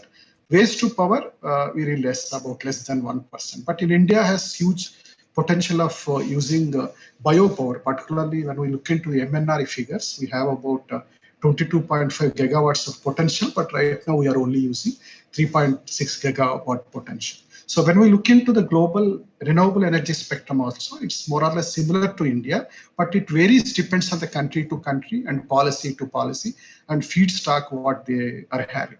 So not only energy, I would like to show this slide, which I have taken from US DOE. All the materials right now which we are using for our daily needs is again coming from fossils. The raw material or feedstock is again petroleum or natural gas. You can see the red lines coming from here and adding up to the using it as a feedstock for all these materials. So this is a fossil based. We are in a fossil based economy, and this is more or less linear economy. So here we have to think about the feedstock, particularly fossil-based feedstock are finite, and there is exponential growth in population. So the future demand we cannot sustain with these raw materials, fossil-based raw materials. So there is significant stress to go towards renewable feedstock, either for chemicals or for energy. So for that is very important. So here I would like to get to the presentation about urban metabolism. Urban cities or urban space is one of the significant area where huge amount of activities are going with respect to GDP or material consumption or emissions. Particularly when we look into these urban space, about 80% of GDP is coming from urban areas, and 75% of materials global consumption is from cities because of cities anthropogenic activities, and 70% of global emissions are coming from cities, apart from 50% of waste production. So this is a metabolic disorder because most of the materials which is out of the urban space is coming into the system because we have huge population in the form of materials, energy or water, and using in the system. Some is being stocked and rest is coming as emissions or wastewater. So it is having significant role, these particularly these waste materials, and also the materials which we are inputting to the system will not be available for future generations. So this is a metabolic disorder, I would like to say. All open loops, and we are not using these loops again. Always we go with a regenerative nature, then it has sustainability. So some of the issues, particularly with respect to urban space, listed in various places is about materials, particularly with respect to materials, is metabolic disorder and resource wastage. We are wasting a lot of resources and disruptive material flow, open loops, as I told, a lot of stress on environment because of waste. So what to do with respect to open loops, I would like to say which we are getting into the system. We can divide it into four basically: technical, biological, water, and fuel. Technical and biological are important thing which needs to be considered in this context. Technically, particularly metals, plastics, glass, and construction materials will come as a technical waste, and we can reuse back in a circular loop by recycle, reuse, or refurbish. But coming to the biological, which is very important, which comes the waste or the material which comes from agriculture activity, wood, fiber, food, dairy, and livestock will become after utility as a biological waste or emissions, but still it has significant potential of C, N, P, KO, oxygen, as well as energy. But right now it's going to landfills, but it has huge potential recycle back, which is very important to consider to make sustainable living in the city. So these are the important aspects, particularly with respect to urban metabolism. And I would like to show this slide to stress on the waste, which is giving global warming. When we look into the global warming, these are recent figures. About 65% of carbon dioxide is released due to our utility of fossils for fuel and industrial process. The next thing is about 11% for forest and other land use. 16% is from methane, nitrous oxide about 6%, fluorine-based gases about 2%. Right now it is reducing significantly because it will not, now we are changing the usage of chlorofluorocarbon chemicals. So then we split these into other form like global carbon emissions, specifically with respect to energy requirement throughout the globe. About 55% is because of energy requirements and transport requirement. So this can be reduced significantly by going with energy efficient practices, as well as we can go with the renewable, we can supplement with the renewable energy. But this is the important thing which we need to be considered, where 24% of the 45% is because of good wastage, 24 emissions, 24% of global carbon emissions. Particularly, it starts from harvesting of agriculture to end of the pipeline where consumer wastage of food. So significant global emissions are from here, and I would like to say that 10% of among these 24 will be because of loss of food from harvesting to consumption. So this is a very significant figure to be considered. Particularly, this relates to mostly urban space. So here I would like to say that, as I told earlier, it's a linear economy where we are taking materials and using it and throwing it into the Mother Earth. So we are wasting the material even though it has potential. So this is a kind of take, make, dispose approach which we are practicing for past 200 years. However, we have to change, because otherwise it's very significantly alarming for future generations. It's inevitable change is required. Particularly, I would like to place some of the figures here. Our global domestic material consumption is about 40 billion tons per year, when estimated in 2010. Accounting for 5 to 27 tons per person per year. This variation depends on the economics of the country, depends on low and high economic country. But this figure will rise to 90 to 180 billion tons per year by 2050. So it will account for about 8 to 17 tons per year per person per year. So when we look into the population growth, by 2050, it will increase to 10 billions. From 7.8 billions right now, and India accounts for about 80% of the global population. If we live like this and we practice like this, by 2050 we need 3 times more resources, 50% more fuel, and 70% more of food, feed, and fiber, as well as 50% of more water. So here we have to again understand that 70% of population by that time lives in cities. And because of urban context, we'll have urban activities will consume about 75% of natural resources, and accounts for 70% of global carbon emissions and 50% of global waste production. So this is very significant figure. If we can tackle these issues significantly and sustainably, there will be a marginal increment with respect to the environmental services, particularly ecological services. So this to happen, we have to move from linear to circular economy. It's a regenerative approach where the material which we take from Mother Earth will be used once, and then when we are sending it as waste, actually it's not waste here, it's a resource for other process. So likewise, the material should be kept in circulation for a maximum period of time so that waste will not come. This kind of strategies is coming up in a big way, particularly in European Union, where they don't have a lot of resources, as well as in India, where we have resources, but we have huge amount of population. So this circular economy approach will depends on 3 basic pillars, like designing of waste. When we are designing a material, we have to design the waste also, so that became the feedstock for other process. And we have to keep material in use as much as possible, not to recover, in order to make it used for multiple process, start throwing it as a waste. And we have to approach towards a regenerative natural system, which is happening on global Mother Earth, our system. So we have to practice, which is a circular kind of system which is going on globally. So particularly with respect to our work, we focused mostly on bio-based economy, where we try to use biological waste, biogenic waste, and try to use various bacteria and microalgae in order to make it into useful products. So for this, in this direction, I would like to present in next few slides. And this slide, I would like to show that we are, as in urban cycles, as I told, there are 2 things, biological material and technical material. We are majorly concerned about biological material, which can be regenerated, a resource we can recover. This aspect is very significant, particularly to regenerate back into the loops.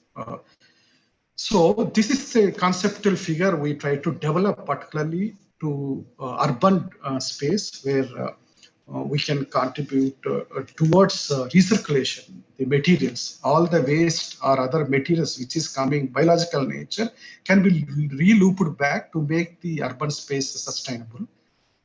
so that it should not depend on the external environment. Other than self-sustainable urban system, we can make if we try to close the all open loops. This is the concept model, which can be considered a single loop integration will always help to go with urban cycles. So now coming to the system, I would like to show this slide about waste in Indian context. We have about 4 different kinds of waste. When we look into the municipal solid waste, we have about 150,000 tons per day of waste is generated, and among that we have more than 50% of biological waste which can be used to recover, and we have about 30 billion liter of sewage.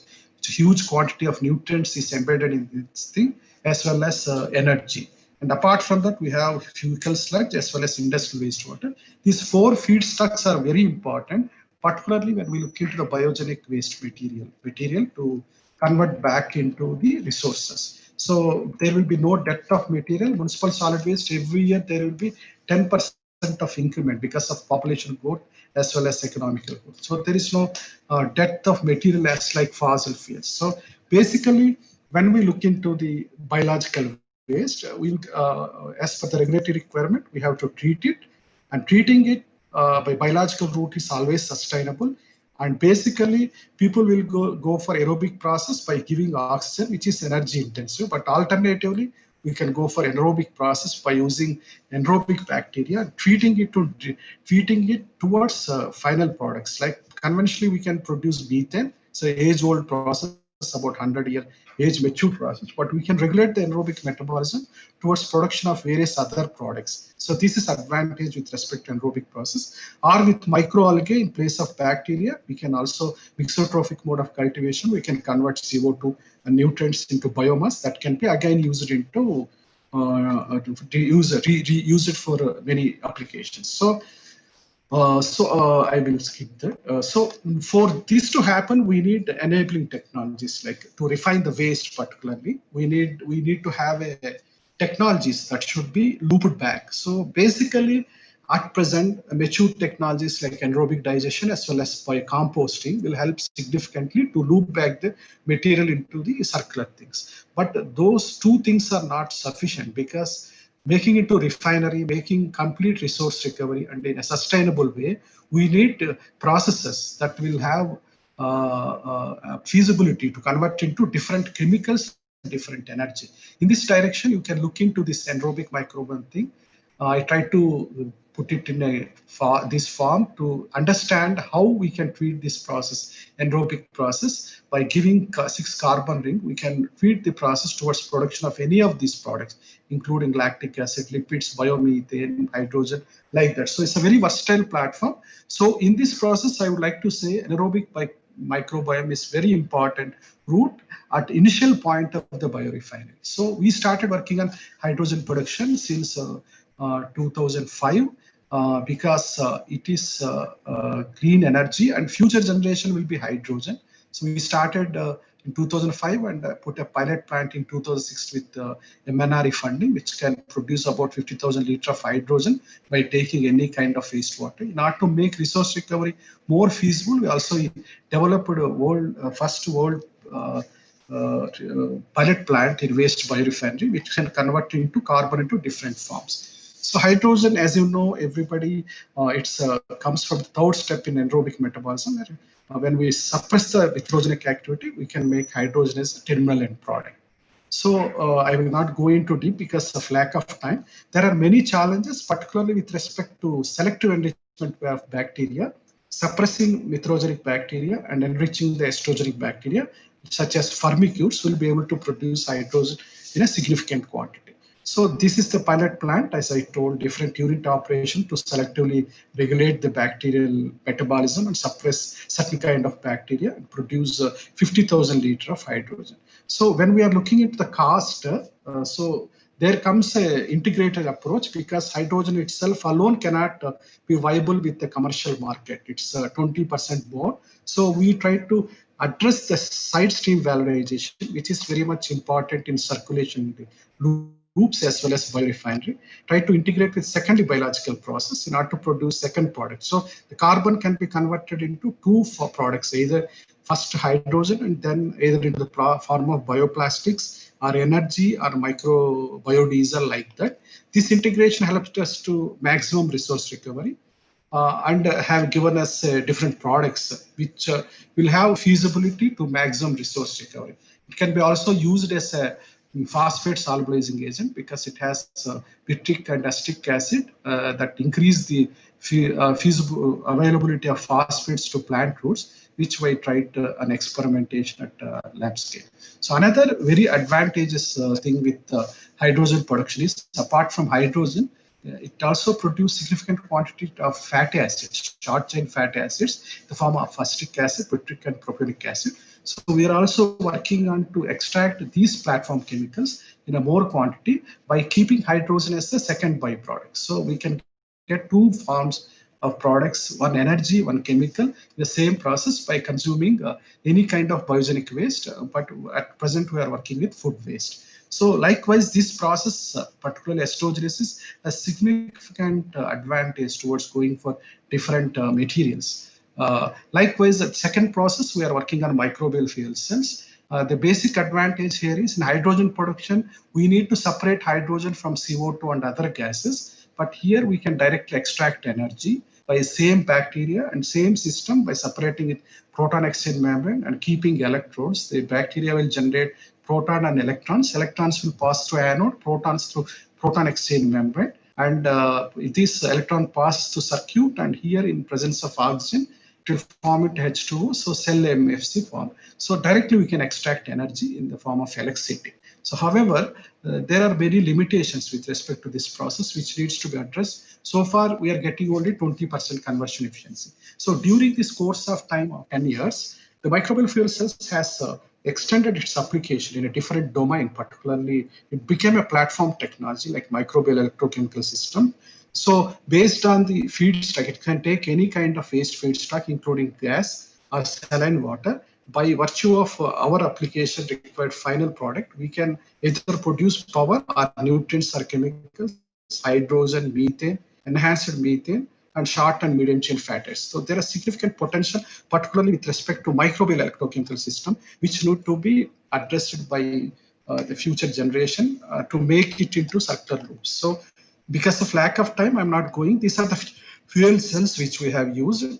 And there are significant challenges still to address. And there are many applications, particularly one of the important application, we can regulate the metabolic process. When fermentation, there are certain limitations. So by putting microbial fuel cell setup, we can regulate the metabolic rates towards our products in an enhanced way and reducing the retention time. This is one of the upcoming area, particularly with respect to fermentation. So it can also take CO2 and convert into fatty acids by homoestrogenic bacteria in a two-chamber system. This is also one of the important area where European Union are looking into because of their lack of resources. So it has significant potential. And third and last process, as everybody knows, photosynthesis is a very versatile process. It takes sunlight and CO2 and convert into useful products, and our life depends on this. So I would like to say this is a terminal point of biorefinery. It will have a huge potential to close the loop, particularly I will show in next slide. So these are some of the pilot plants and which we are operating in ISCT. So all this to happen, I would like to compare this with the conventional refinery where petroleum crude is being taken and extracted different products in a conventional chemical industry. But here we can also take waste as a feedstock. In a biorefinery mode, we can close the loop and extract various products for future generation. So this is the platform which we developed in ISCT by taking wastewater. First, it will go to microbial fuel cell and reduce the complexity of waste, and we produce electricity, and then go to second process for hydrogen production. So two forms of energy and 80% of conversion efficiency. In third process, it can go to any of the process to produce either energy or some kind of bio-based material. So 90% recovery, three forms of products, and 10% of carbon will be treated and reused in the process in circular loop, or it can be sent for garden, so that maximum resource recovery we can do. This thing we have developed in ISCT as a pilot scale application with the fund of MNRE and CSR. It's a closed loop of different unit operations. So likewise, there are various potentials, particularly using waste as a feedstock, we can convert into sugars, and that sugars can be used in chemical process, so that overall environmental sustainability of process can be increased by green chemistry principles. Or waste from the urban source we can convert into nutrients, or we can develop self-sustainable systems by using algae and bacteria. By taking only wastewater and sunlight, we can make biomass, and this biomass has huge potential to generate various products in a circular loop approach.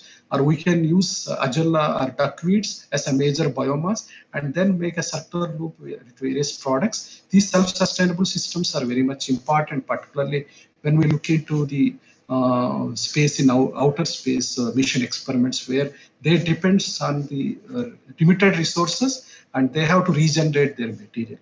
So likewise, there are huge potential. So here I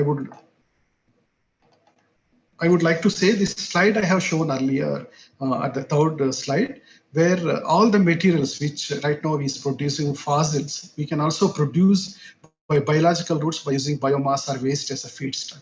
So by way of supplementing some of the fossil-based resources with our waste or biomass, we can extend the life of availability of fossils for some more time. Also, we can reduce the environmental impact of wasting the materials. So this kind of circular economy approach and bioeconomy will have significant role to play in coming generations, and also support various sustainable development goals. And this to happen, we need significant interdisciplinary research, particularly with microbiology and chemical engineering and other things, along with business as well as policy. This needs significant attention from different groups. So I would like to thank the team of my students whose work I have presented, and funding from different funding agencies, including our institute, for supporting our research. Thank you very much for your kind attention.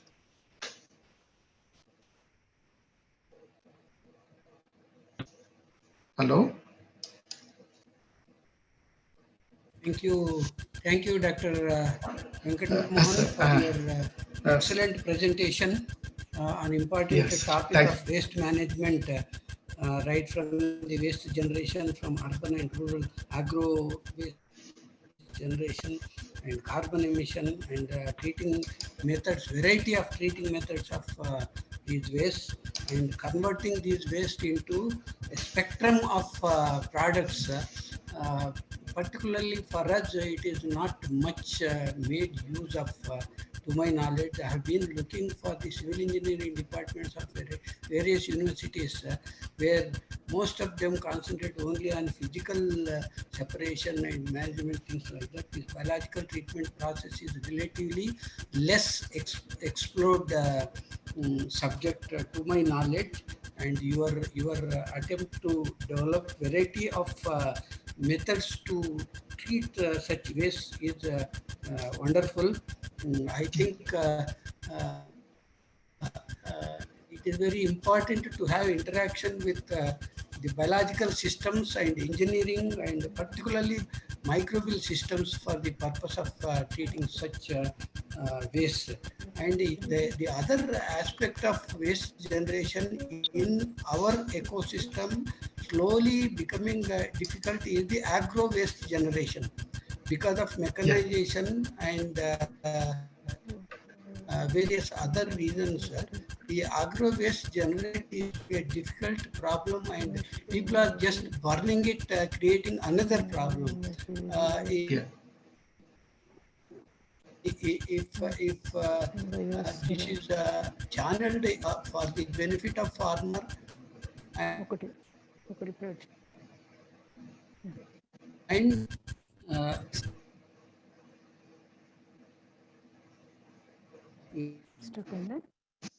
value products from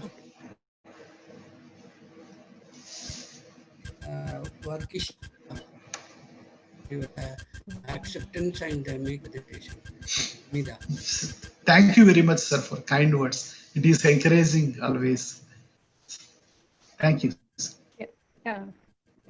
Thank you, Dr. Venkat Mohan, sir. We have a question from the group. Is it possible to use photosynthetic machinery with nanomaterial as biosolar panel in the upcoming future? That is one of the important area people are working on to use semi-artificial intelligence, semi-artificial photosynthesis to energy recovery. There are huge scope for basic and applied research as well to pursue into. We are also working a little bit on semi-artificial photosynthesis by increasing PS2 system. This has huge potential. I would like to say by applying nanomaterials. And I have a question, sir, regarding the sequestering of atmospheric CO2. Will it be significant with the microorganisms or raising the plants? Which can you comment on that? I would like to say with microalgae, it will be more significant than plants and then microorganism. But microorganism, we can regulate the enhancement by biological systems. That is coming up area, but always there will be most 50% of CO2 conversion is because of algae in the global context also.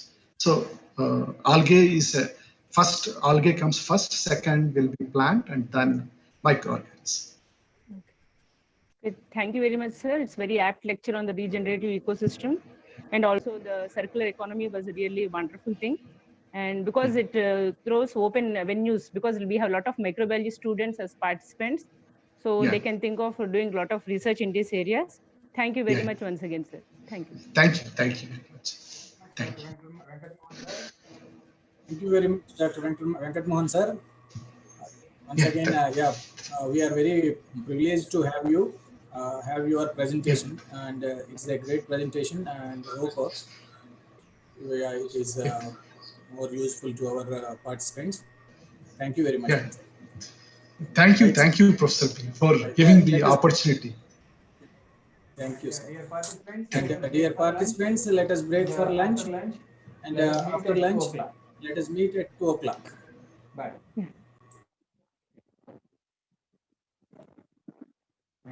Stop.